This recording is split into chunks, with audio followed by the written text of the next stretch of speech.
सोए सतनाम। श्री वाहिगुरु साहिब जी। तोटक छंद तिस देश नरेश सुनियो सरवणं। सत संत स्वरूप अयो रवनं। गत दा बलवान विशाल कला। अवलोकत लोचन होत पला। तिस देश नरेश सुनियो श्रवणं। वाहिगुरु जी का खालसा वाहिगुरु जी की फतेह। साहिब कमाल पीरान पीर मीरान मीर।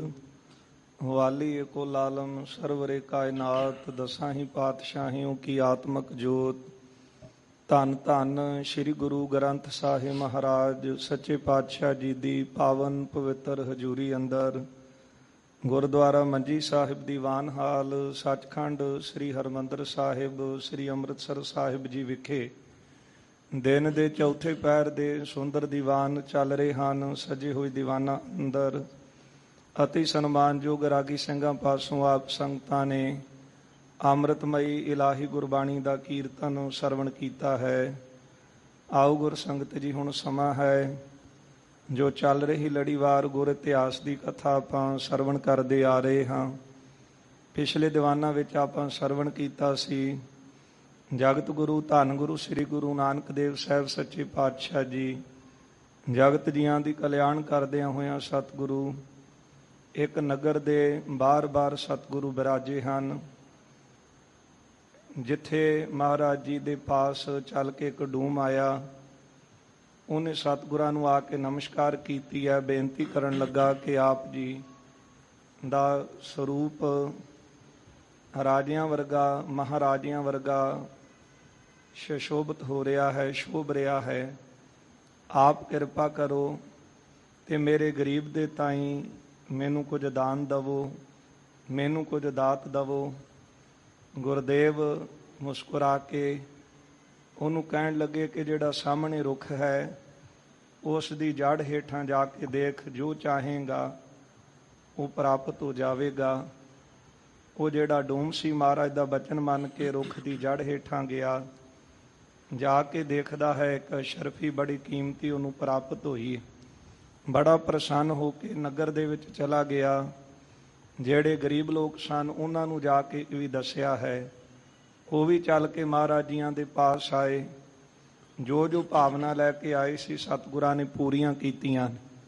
ਨਗਰ ਵਿੱਚ ਸਤਿਗੁਰਾਂ ਦਾ ਜਸ ਫੈਲ ਗਿਆ ਕਿ ਪੂਰਨ ਸੰਤ, ਕਮਾਈ ਵਾਲੇ ਸੰਤ, ਜਿਨ੍ਹਾਂ ਦੇ ਦਰਸ਼ਨ ਕੀਤਿਆਂ ਅੰਦਰ ਨੂੰ ਠੰਡ ਮਿਲਦੀ ਹੈ, ਜਿਨ੍ਹਾਂ ਦੇ ਦਰਸ਼ਨ ਕੀਤਿਆਂ ਪਾਪ ਕੱਟੇ ਜਾਂਦੇ ਨੇ, ਜੋ ਇੱਛਾ ਲੈ ਕੇ ਜਾਈਏ ਉਹ ਪੂਰੀ ਕਰਦੇ ਨੇ। ਨਗਰ ਤੋਂ ਬਾਰ-ਬਾਰ ਬਿਰਾਜੇ।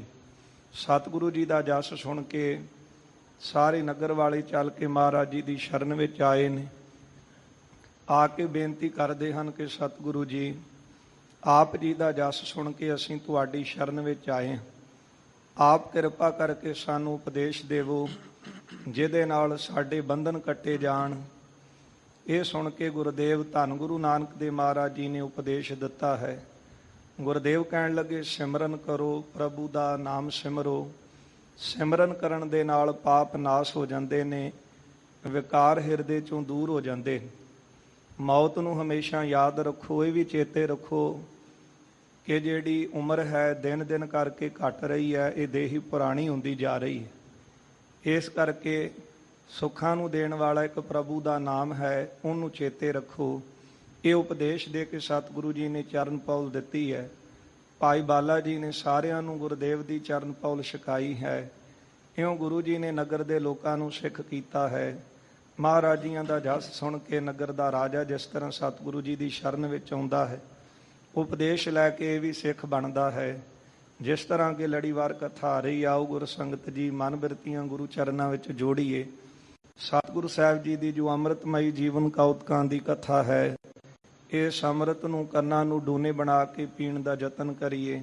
ਸਮੁੱਚੀ ਸੰਗਤ ਦਿਓ ਅਸੀਸ। ਸਤਿਗੁਰੂ ਜੀ ਨੂੰ ਅਦਬ ਦੇ ਨਾਲ ਅਸੀਸ ਝੁਕਾਉਂਦਿਆਂ ਆਪ ਸਾਰੇ ਰਸਨਾ ਕਰੋ ਪਵਿੱਤਰ। ਪ੍ਰੇਮ ਸਤਿਕਾਰ ਸਹਿਤ ਲਵਾਓ ਹਾਜ਼ਰੀਆਂ।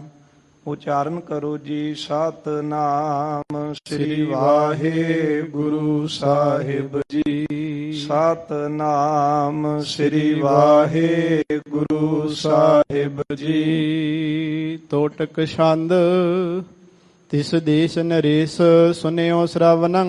ਇਸ ਦੇਸ਼ ਦੇ ਇਲਾਕੇ ਦੇ ਰਾਜੇ ਨੇ ਸਤਿਗੁਰਾਂ ਦਾ ਜਸ ਆਪਣੇ ਕੰਨਾਂ ਦੇ ਨਾਲ ਸੁਣਿਆ ਹੈ। ਸਤ ਸੰਤ ਸਰੂਪ ਅਯੋ ਰਵਨੰ। ਇਹਨੇ ਸੁਣਿਆ ਹੈ ਕਿ ਸੰਤ ਸਰੂਪ ਬੜੇ ਸੁੰਦਰ ਰੂਪ ਵਾਲੇ ਕੋਈ ਮਹਾਪੁਰਖ ਸੰਤ ਜਨ ਨਗਰ ਤੋਂ ਬਾਰ-ਬਾਰ ਬਿਰਾਜੇ ਹਨ। ਗਤ ਦਾ ਬਲਵਾਨ ਵਿਸ਼ਾਲ ਕਲਾ। ਜਿਹੜੇ ਵਿਸ਼ਾਲ ਕਲਾਵਾਨ ਹਨ ਅਤੇ ਮੁਕਤੀ ਦੇਣ ਵਾਲੇ ਹਨ, ਬਲ ਦੀ ਖਾਨ ਹਨ। ਅਵਲੋਕਤ ਲੋਚਨ ਹੋਤ ਭਲਾ। ਜਿਨ੍ਹਾਂ ਦੇ ਦਰਸ਼ਨ ਕੀਤਿਆਂ ਇਹ ਨੇਤਰ ਸਫਲੇ ਹੋ ਜਾਂਦੇ ਨੇ, ਇਹ ਸਰੀਰ ਲੇਖੇ ਵਿੱਚ ਲੱਗਦਾ ਹੈ। ਤਟ ਭੇਟਨ ਕੋ ਪਟ ਭੇਟ ਲਈ। ਸਤਿਗੁਰੂ ਜੀ ਦੇ ਦਰਸ਼ਨ ਕਰਨ ਵਾਸਤੇ, ਮਹਾਰਾਜ ਜੀ ਨੂੰ ਭੇਟਾ ਕਰਨ ਵਾਸਤੇ ਇਹ ਰਾਜੇ ਨੇ ਆਪਣੇ ਨਾਲ ਸੁੰਦਰ ਬਸਤਰ ਲਏ ਹਨ। ਘਟ ਕੋ ਪਟ ਪਾਂਟਹਿ ਤ੍ਰਿਟ ਪਈ। ਇਹ ਮਨ ਵਿੱਚ ਇੱਛਾ ਰੱਖੀ ਹੈ ਕਿ ਇਹਨਾਂ ਸੰਤਾਂ ਦੇ ਦਰਸ਼ਨ ਕੀਤਿਆਂ ਮੇਰੇ ਚਿੱਤ ਵਿੱਚ ਜਿਹੜਾ ਹਿਰਦੇ ਵਿੱਚ ਪੜਦਾ ਹੈ ਨਾ, ਭਾਂਭੀਰੀ ਕੇ ਪਾਤ ਪਰ ਦੋ ਬਿਨ ਪੇਖੈ ਦੁਰਾਇਓ। ਜੋ ਜੀਵ ਤੇ ਈਸ਼ ਵਿੱਚ ਪੜਦਾ ਹੈ ਇਹ ਦੂਰ ਹੋ ਜਾਵੇ। ਭਰਮ ਦਾ ਪੜਦਾ ਜਿਹੜਾ ਉਹ ਦੂਰ ਹੋ ਜਾਵੇ। ਪਟ ਭੀਰ ਲਏ ਚਲ ਆਏ ਤਹਾਂ। ਤੇ ਸੂਰਮੇ ਆਪਣੇ ਨਾਲ ਲੈ ਕੇ ਸਤਿਗੁਰੂ ਜੀ ਦੇ ਦਰਸ਼ਨ ਕਰਨ ਵਾਸਤੇ ਚੱਲ ਕੇ ਆਇਆ ਹੈ। ਅਰਬਿੰਦ ਬਿਲੋਚਨ ਬੈਸ ਜਹਾਂ। ਜਿੱਥੇ ਕਮਲ ਸਰੀਖੇ ਨੇਤਰਾਂ ਵਾਲੇ ਸਤਿਗੁਰੂ ਜੀ ਬਿਰਾਜੇ ਹਨ। ਕਰ ਬੰਦ ਕਰੀ ਪਦ ਬੰਦਨਤਾ।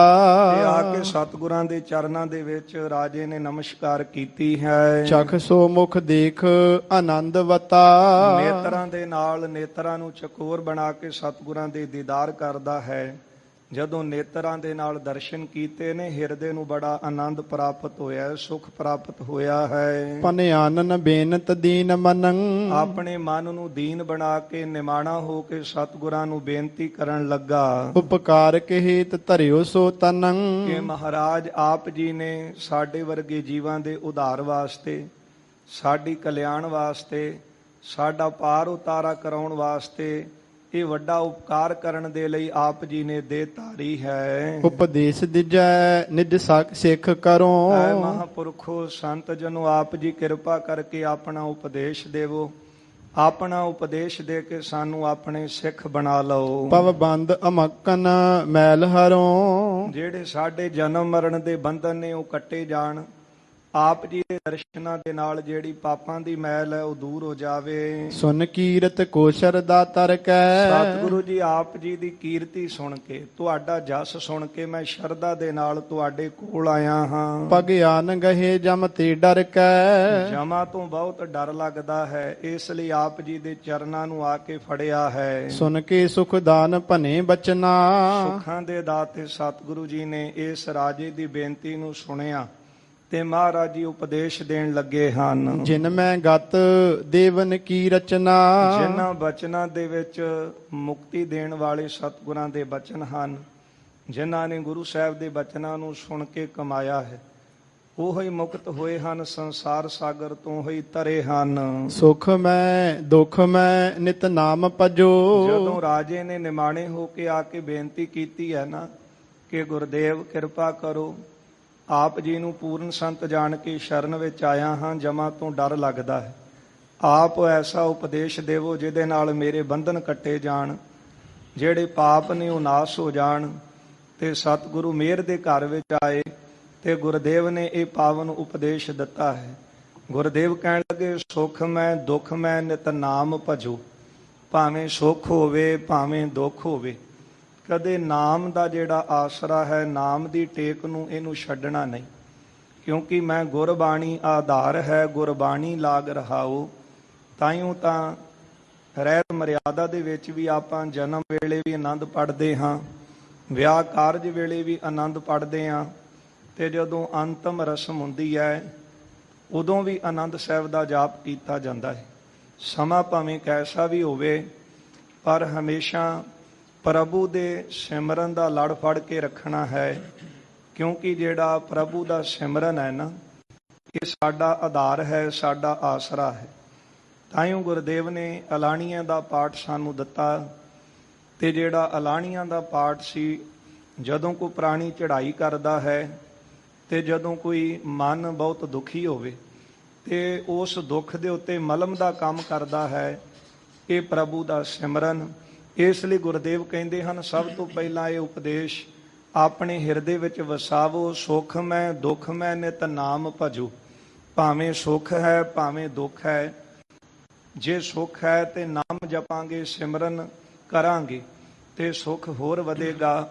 ਜੇ ਕਿਤੇ ਕਰਮਾਂ ਅਨੁਸਾਰ ਦੁੱਖ ਆਇਆ ਹੈ ਤੇ ਜਦੋਂ ਸਿਮਰਨ ਕਰਾਂਗੇ, ਨਾਮ ਜਪਾਂਗੇ, ਤੇ ਫਿਰ ਦੁੱਖ ਜਿਹੜਾ ਹੈ ਉਹ ਦੁੱਖ ਰੂਪ ਹੋ ਕੇ ਨਹੀਂ ਚੰਬੜੇਗਾ।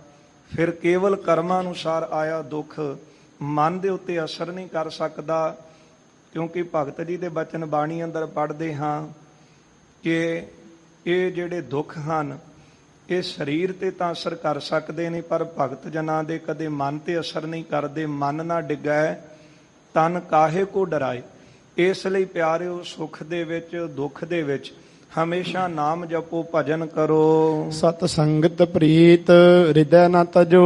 ਸੰਗਤ ਦੇ ਨਾਲ ਪ੍ਰੀਤੀ ਪਿਆਰ ਕਰਨਾ ਹੈ, ਕਦੇ ਵਾਸਤੇ ਵੀ ਸੰਗਤ ਨੂੰ ਤਿਆਗਣਾ ਨਹੀਂ। ਜਿੰਨਾ ਹੋ ਸਕੇ ਸੰਗਤ ਦੇ ਨਾਲ ਪਿਆਰ ਕਰੋ, ਕਿਉਂਕਿ ਜਿਹੜੀ ਚੀਜ਼ ਪਿਆਰ ਦੇ ਨਾਲ ਕੀਤੀ ਜਾਵੇ ਉਹਦਾ ਫਲ ਬਹੁਤਾ ਮਿਲਦਾ ਹੈ। ਇਸ ਲਈ ਜਿੰਨਾ ਹੋ ਸਕੇ ਸੰਗਤ ਦੇ ਵਿੱਚ ਵੱਧ ਤੋਂ ਵੱਧ ਸਮਾਂ ਬਤੀਤ ਕਰੋ। ਤਨ ਮਾਨੁਖ ਲਾਲ ਅਮੋਲ ਭਲਾ। ਕਿਉਂਕਿ ਇਹ ਜਿਹੜਾ ਮਨੁੱਖਾ ਜਨਮ ਮਿਲਿਆ ਹੈ ਨਾ, ਇਹ ਕੀਮਤੀ ਲਾਲ ਹੈ ਤੇ ਬੜਾ ਹੀ ਅਮੋਲਕ ਲਾਲ ਹੈ। ਤੇ ਇਸ ਸਰੀਰ ਦਾ ਜਿਹੜਾ ਭਲਾ ਤਾਂ ਹੋ ਸਕਦਾ ਏ ਜੇ ਇਹ ਸਰੀਰ ਨੂੰ ਸੰਗਤ ਵਿੱਚ ਲੈ ਕੇ ਜਾਈਏ, ਪ੍ਰਭੂ ਦਾ ਨਾਮ ਜਪੀਏ, ਤਾਈਓ ਫਿਰ ਇਹ ਸਰੀਰ ਦਾ ਭਲਾ ਹੋਵੇਗਾ। ਨਹੀਂ ਤਾਂ ਰਹਿਣ ਗਵਾਈ ਸੋਏ ਕੈ ਦਿਵਸ ਗਵਾਇਆ ਖਾਏ, ਹੀਰੇ ਜੈਸਾ ਜਨਮ ਹੈ ਕੌਡੀ ਬਦਲਿਆ ਜਾਏ। ਇਸ ਲਈ ਗੁਰਦੇਵ ਕਹਿੰਦੇ ਹਨ, ਨਾਮ ਜਪੋ, ਸੁੱਖ ਦੇ ਵਿੱਚ ਵੀ ਦੁੱਖ ਦੇ ਵਿੱਚ ਵੀ। ਇਹ ਜਿਹੜਾ ਮਨੁੱਖਾ ਜਨਮ ਹੈ ਇਹ ਕੀਮਤੀ ਲਾਲ ਹੈ, ਇਸ ਦਾ ਭਲਾ ਕਰੋ ਨਾਮ ਜਪ ਕੇ। ਇਹ ਕੌਡਨ ਕਉ ਨਾ ਕਰੋ ਬਦਲਾ। ਇਸ ਕੀਮਤੀ ਰਤਨ ਨੂੰ ਕੌਡੀਆਂ ਦੇ ਭਾਅ ਨਾ ਗਵਾਓ। ਕਿਉਂ ਕੀਮਤੀ ਰਤਨ ਹੈ ਕਿ ਜਦੋਂ ਆਪਾਂ ਲੱਖਾਂ ਕਰੋੜਾਂ ਰੁਪਈਏ ਇੱਕ ਪਾਸੇ ਰੱਖ ਦਈਏ ਤੇ ਇੱਕ ਸਵਾਸ ਵੀ ਜਿਹੜਾ ਉਹ ਖਰੀਦਿਆ ਨਹੀਂ ਜਾ ਸਕਦਾ। ਇਸ ਕਰਕੇ ਕਿੰਨਾ ਜ਼ਿਆਦਾ ਅਮੋਲਕ ਕੀਮਤੀ ਰਤਨ ਹੈ, ਇਸ ਕਰਕੇ ਇਹਨੂੰ ਕੌਡੀਆਂ ਦੇ ਭਾਅ ਨਾ ਗਵਾਈਏ। ਜਦੋਂ ਕੀਮਤੀ ਸਾਡੇ ਸਵਾਸ ਚੁਗਲੀ ਵਿੱਚ, ਨਿੰਦਿਆ ਵਿੱਚ ਖਚਤ ਹੁੰਦੇ ਨੇ, ਵਿਕਾਰਾਂ ਵਿੱਚ ਖਚਤ ਹੁੰਦੇ ਹਨ, ਤੇ ਕੌਡੀਆਂ ਦੇ ਭਾਅ ਜਿਹੜੇ ਨੇ ਗਵਾ ਰਹੇ ਹਾਂ। ਇਹ ਜਿਹੜੇ ਸਵਾਸ ਨੇ ਤਾਂ ਲੇਖੇ ਵਿੱਚ ਲੱਗਣਗੇ ਜੇ ਵੱਧ ਤੋਂ ਵੱਧ ਸੰਗਤ ਕਰੀਏ ਇਹਨਾਂ ਸਵਾਸਾਂ ਦੇ ਨਾਲ, ਗੁਰੂ ਗੁਰੂ ਜਪੀਏ, ਤੇ ਫੇਰ ਹੀ ਇਸ ਲੇਖੇ ਵਿੱਚ ਲੱਗਣਗੇ। ਇਸ ਲਈ ਗੁਰਦੇਵ ਕਹਿੰਦੇ ਨੇ ਇਹ ਕੀਮਤੀ ਰਤਨ ਬੜਾ ਅਮੋਲਕ ਹੈ, ਇਹਦਾ ਭਲਾ ਤਾਂ ਹੋ ਸਕਦਾ ਹੈ ਜੇ ਇਹ ਸਰੀਰ ਦੇ ਨਾਲ ਸਵਾਸ ਸਵਾਸ ਨਾਮ ਜਪੀਏ, ਇਹਨੂੰ ਕੌਡੀਆਂ ਦੇ ਭਾਅ ਨਾ ਗਵਾਈਏ। ਸਤ ਸੰਗਤ ਸੇਵ ਪਦਾਰਥ ਜੋ। ਸੰਗਤ ਵਿੱਚ ਜਾ ਕੇ ਜੇ ਸੇਵਾ ਕਰਾਂਗੇ ਤੇ ਜੋ ਪਦਾਰਥ ਮਨ ਦੇ ਵਿੱਚ ਇੱਛਾ ਲੈ ਕੇ ਜਾਵਾਂਗੇ, ਤਨ ਦੇਹ ਕਰੋ ਨਿਜ ਸਵਾਰਥ ਜੋ। ਸੰਗਤ ਦੀ ਸੇਵਾ ਕੀਤਿਆਂ ਚਾਰੇ ਪਦਾਰਥਾਂ ਦੀ ਪ੍ਰਾਪਤੀ ਹੁੰਦੀ ਹੈ। ਇਸ ਕਰਕੇ ਆਪਣੇ ਭਲੇ ਵਾਸਤੇ ਤਨ ਦੇ ਕਰਕੇ ਸੇਵਾ ਕਰੋ। ਭੁਜੰਗ ਪ੍ਰਿਆਤ ਛੰਦ ਕਰੋ ਸੰਤ ਸੰਗੰ ਚਿਰੰਕਾਲ ਹੇਤਾ। ਚਿਰੰਕਾਲ ਦਾ ਭਾਵ ਹੁੰਦਾ ਹੈ ਕਿ ਲੰਮਾ ਸਮਾਂ, ਵੱਧ ਤੋਂ ਵੱਧ ਜਿਹੜਾ ਹੇਤਾ ਪਿਆਰ ਦੇ ਨਾਲ ਸੰਗਤ ਕਰੋ, ਹਿੱਤ ਦੇ ਕੇ, ਚਿੱਤ ਦੇ ਕੇ, ਪ੍ਰੇਮ ਦੇ ਨਾਲ ਸੰਗਤ ਕਰੋ। ਹਿਰਦਾ ਸ਼ੁੱਧ ਹੋਵੇ ਭਜੋ ਨਾਮ ਸਵੇਤਾ। ਜੇ ਵੱਧ ਤੋਂ ਵੱਧ ਸੰਗਤ ਕਰੋਗੇ ਨਾ ਤੇ ਹੋਵੇਗਾ ਕਿ ਹਿਰਦਾ ਸ਼ੁੱਧ ਹੋਵੇ। ਜਿਹੜਾ ਇਹ ਹਿਰਦਾ ਹੈ ਨਾ ਇਹ ਸ਼ੁੱਧ ਹੋ ਜਾਵੇਗਾ। ਫਿਰ ਗੁਰਦੇਵ ਕਹਿੰਦੇ ਭਜੋ ਨਾਮ ਸਵੇਤਾ। ਜਿਹੜਾ ਨਾਮ ਹਿਰਦੇ ਨੂੰ ਪਵਿੱਤਰ ਕਰਨ ਵਾਲਾ ਹੈ ਉਹ ਨਾਮ ਜਪੋ। ਤੇ ਜਿਉਂ-ਜਿਉਂ ਸੰਗਤ ਵਿੱਚ ਸਮਾਂ ਬਤੀਤ ਕਰਨ ਲੱਗਦੇ ਆ ਤਿਉਂ-ਤਿਉਂ ਮਨ ਦੇ ਉੱਤੇ ਚੜੀ ਮੈਲ ਉਤਰਨ ਲੱਗ ਪੈਂਦੀ ਹੈ। ਫਿਰ ਹੌਲੀ-ਹੌਲੀ ਇਹ ਜਿਹੜਾ ਹਿਰਦਾ ਹੈ ਚਿੱਤ ਪਵਿੱਤਰ ਹੋ ਜਾਂਦਾ ਹੈ। ਇਸ ਲਈ ਗੁਰਦੇਵ ਕਹਿੰਦੇ ਵੱਧ ਤੋਂ ਵੱਧ ਚਿਰੰਕਾਲ, ਲੰਮਾ ਸਮਾਂ, 2 ਸਮੇਂ ਤਾਂ ਸੰਗਤ ਕਰਨੀ ਹੈ ਇਹ ਜੀਵਨ ਦੇ ਉਧਾਰ ਵਾਸਤੇ, ਪਰ ਜੇ ਵੱਧ ਤੋਂ ਵੱਧ ਹੋ ਸਕੇ ਤੇ ਸੰਗਤ ਵਿੱਚ ਸਮਾਂ ਬਤੀਤ ਕਰੋ ਤੇ ਹਿਰਦਾ ਪਵਿੱਤਰ ਹੋਵੇਗਾ। ਕਹੇ ਬੈਨੇ ਐਸੇ ਪਦੰ ਧੋਏ ਦੀਨੀ। ਸਤਿਗੁਰੂ ਜੀ ਨੇ ਉਪਦੇਸ਼ ਦਿੱਤਾ ਹੈ ਰਾਜੇ ਨੂੰ ਤੇ ਜਿਹੜੇ ਨਾਲ ਸਿਪਾਹੀ ਚੱਲ ਕੇ ਆਏ। ਫਿਰ ਗੁਰਦੇਵ ਨੇ ਉਪਦੇਸ਼ ਦੇਣ ਤੋਂ ਬਾਅਦ ਜਿਹੜੀ ਚਰਨ ਪੌਲ ਸੀ ਇਹਨਾਂ ਨੂੰ ਦਿੱਤੀ ਹੈ। ਕਰੀ ਧਰਮਸ਼ਾਲੰ ਭਲੀ ਰੀਤ ਚੀਨੀ। ਤੇ ਗੁਰਦੇਵ ਨੇ ਇਸ ਨਗਰ ਦੇ ਵਿੱਚ ਇਹਨਾਂ ਨੂੰ ਚੰਗੇ ਰਸਤੇ ਤੇ ਤੋਰਨ ਵਾਸਤੇ ਚਰਨ ਪੌਲ ਦੇ ਕੇ ਸਿੱਖ ਕੀਤਾ ਹੈ। ਫਿਰ ਗੁਰਦੇਵ ਨੇ ਧਰਮਸ਼ਾਲਾ ਵੀ ਜਿਹੜੀ ਹੈ ਸੋਹਣੀ ਉੱਥੇ ਬਣਵਾਈ ਹੈ ਕਿ ਧਰਮਸ਼ਾਲਾ ਦੇ ਵਿੱਚ ਵੱਧ ਤੋਂ ਵੱਧ ਸਮਾਂ ਬਤੀਤ ਕਰਨਾ ਤੇ ਧਰਮਸ਼ਾਲਾ ਦੇ ਵਿੱਚ ਪ੍ਰਭੂ ਦਾ ਭਜਨ ਕਰਨਾ, ਸਿਮਰਨ ਕਰਨਾ। ਇਹ ਜਿਹੜਾ ਕੀਮਤੀ ਮਨੁੱਖਾ ਸਰੀਰ ਹੈ, ਕੀਮਤੀ ਸਵਾਸ ਨੇ, ਸਿਮਰਨ ਕਰਕੇ ਇਹਨੂੰ ਸਫਲੇ ਕਰਨਾ ਹੈ। ਕਿਤੇ ਦਿਓ ਸਬਾਸੇ ਚਲੇ ਔਰ ਦੇਸ਼ਾ। ਕੁਝ ਕੁ ਦਿਨ ਸਤਿਗੁਰੂ ਇੱਥੇ ਰਹੇ ਹਨ। ਇਹਨਾਂ ਦੀ ਕਲਿਆਣ ਵਾਸਤੇ ਉਧਾਰ ਦੇ ਲਈ ਸਤਿਗੁਰੂ ਜੀ ਨੇ ਉਪਦੇਸ਼ ਦਿੱਤਾ ਹੈ। ਇਹਨਾਂ ਨੂੰ ਸਿੱਖ ਕਰਕੇ ਮਹਾਰਾਜ ਇੱਥੋਂ ਅੱਗੇ ਚੱਲੇ ਹਨ। ਕਲੀ ਕਾਲ ਕੇ ਤਾਰਬੇ ਜਾਹੇ ਬੇਸਾ। ਤੇ ਜਿਨ੍ਹਾਂ ਸਤਿਗੁਰਾਂ ਨੇ ਕਲੀ ਕਾਲ ਕੇ ਤਾਰਬੇ, ਕਲੀ ਕਲਯੁਗ ਦੇ ਸਮੇਂ ਅੰਦਰ ਮਨੁੱਖਾਂ ਦੇ ਉਧਾਰ ਵਾਸਤੇ ਇਹ ਤਨ ਧਾਰਿਆ ਹੈ। ਲਏ ਸੰਗ ਮੋਕੋ ਚਲੇ ਜਾਹੇ ਤੀਨੋ। ਭਾਈ ਬਾਲਾ ਜੀ ਕਹਿੰਦੇ ਸਤਿਗੁਰਾਂ ਨੇ ਮੈਨੂੰ ਨਾਲ ਲਿਆ, ਇੱਕ ਭਾਈ ਮਰਦਾਨਾ ਜੀ ਨਾਲ ਹਨ ਤੇ ਅਸੀਂ ਤਿੰਨੇ ਹੀ ਜਾ ਰਹੇ ਹਾਂ। ਅਗੰ ਦੰਬ ਭਾਰੋ ਸ਼ਿਤਰੰਗਹੀਣ ਕੀਨੋ। ਤੇ ਜਿਨ੍ਹਾਂ ਸਤਿਗੁਰੂ ਜੀ ਨੇ ਅਗੰ ਨਾਮ ਹੈ ਪਾਪਾਂ ਦਾ, ਦੰਬ ਨਾਮ ਹੈ ਪਖੰਡਾਂ ਦਾ, ਜਿਹੜੇ ਧਰਤੀ ਉੱਤੇ ਭਾਰੀ ਪਾਪ ਤੇ ਪਖੰਡ ਸੀ ਨਾ, ਸ਼ਿਤੰਗਹੀਣ ਕੀਨੋ, ਤੇ ਗੁਰੂ ਜੀ ਨੇ ਇਸ ਧਰਤੀ ਦਾ ਭਾਰ ਹੌਲਾ ਕਰਨ ਵਾਸਤੇ, ਕਿਉਂਕਿ ਧਰਤੀ ਦੇ ਉੱਤੇ ਕਾਹਦਾ ਭਾਰ ਹੈ, ਤੇ ਭਾਈ ਗੁਰਦਾਸ ਜੀ ਦੀ ਵਾਰਾਂ ਅੰਦਰ ਪੜ੍ਹਦੇ ਹਨ ਕਿ ਉਸ ਵੇਲੇ ਪਰਮਾਤਮਾ ਅਕਾਲ ਪੁਰਖ ਜੀ ਪੁੱਛਦੇ ਹਨ ਕਿ ਧਰਤੀ ਤੇਰੇ ਤੇ ਭਾਰ ਕਾਹਦਾ ਹੈ, ਇਹਨਾਂ ਪਰਬਤਾਂ ਦਾ, ਇਹਨਾਂ ਰੁੱਖਾਂ ਦਾ, ਕਿ ਜਿਹੜੇ ਇਹਨੇ ਮਨੁੱਖ ਰਹਿ ਰਹੇ ਨੇ ਇਹਨਾਂ ਦਾ। ਪਰ ਧਰਤੀ ਕਹਿੰਦੀ ਹੈ ਕਿ ਮੇਰੇ ਤੇ ਭਾਰ ਹੈ ਅਕਿਰਤ ਕਣਾਂ ਦਾ, ਜਿਨ੍ਹਾਂ ਨੂੰ ਮਨੁੱਖਾ ਸਰੀਰ ਮਿਲਿਆ ਹੈ, ਕੀਮਤੀ ਸਵਾਸ ਮਿਲੇ, ਪਰ ਇਹਦੀ ਕੀਮਤ ਨੂੰ ਭੁੱਲ ਚੁੱਕੇ ਹਨ ਤੇ ਇਹਨਾਂ ਸਵਾਸਾਂ ਨੂੰ ਨਿੰਦਿਆ ਵਿੱਚ, ਚੁਗਲੀ ਵਿੱਚ, ਵਿਸ਼ਿਆਂ ਵਿੱਚ ਬਤੀਤ ਕਰ ਰਹੇ ਨੇ, ਕੌਡੀਆਂ ਦੇ ਭਾਗ ਵਾਰੇ। ਇਹਨਾਂ ਕਰਕੇ ਮੈਨੂੰ ਭਾਰ ਲੱਗਦਾ ਹੈ ਜਦ ਪਾਪ ਕਰਦੇ ਨੇ ਮੇਰੇ ਤੇ ਫਿਰ ਧਰਮ ਦੇ ਨਾਂ ਦੇ ਉੱਤੇ ਪਖੰਡ ਕਰਦੇ ਹਨ।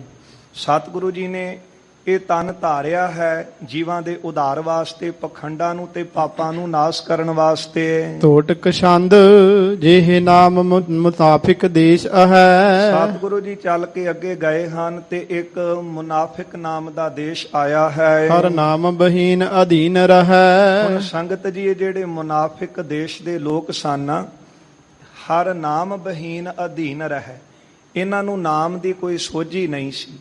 ਚਾਰ ਪ੍ਰਕਾਰ ਦੇ ਮਨੁੱਖਾਂ ਦਾ ਜ਼ਿਕਰ ਵਿਦਵਾਨਾਂ ਨੇ ਕੀਤਾ ਹੈ। ਇੱਕ ਤਾਂ ਉਹ ਜਿਹੜੇ ਜੁੜੀਆਂ ਹੋਈਆਂ ਰੂਹਾਂ ਸੰਸਾਰ ਵਿੱਚ ਆਉਂਦੀਆਂ ਨੇ, ਦੂਸਰੇ ਉਹ ਹਨ ਜਿਹੜੇ ਉਪਦੇਸ਼ ਲੈ ਕੇ ਜੁੜ ਜਾਂਦੇ, ਤੀਸਰੇ ਉਹ ਹਨ ਜਿਹੜੇ ਚੱਲਦੇ ਹਨ ਭਗਤੀ ਦੇ ਮਾਰਗ ਦੇ ਉੱਤੇ ਪਰ ਫਿਰ ਕਿਤੇ ਨਾ ਕਿਤੇ ਪਿਛਾਂ ਝਾਤੀ ਮਾਰਦੇ ਨੇ, ਫਿਰ ਲੋਕ ਦੇ ਵਿੱਚ ਚਿੱਤ ਜਿਹੜਾ ਉਹ ਰਹਿ ਜਾਂਦਾ ਹੈ।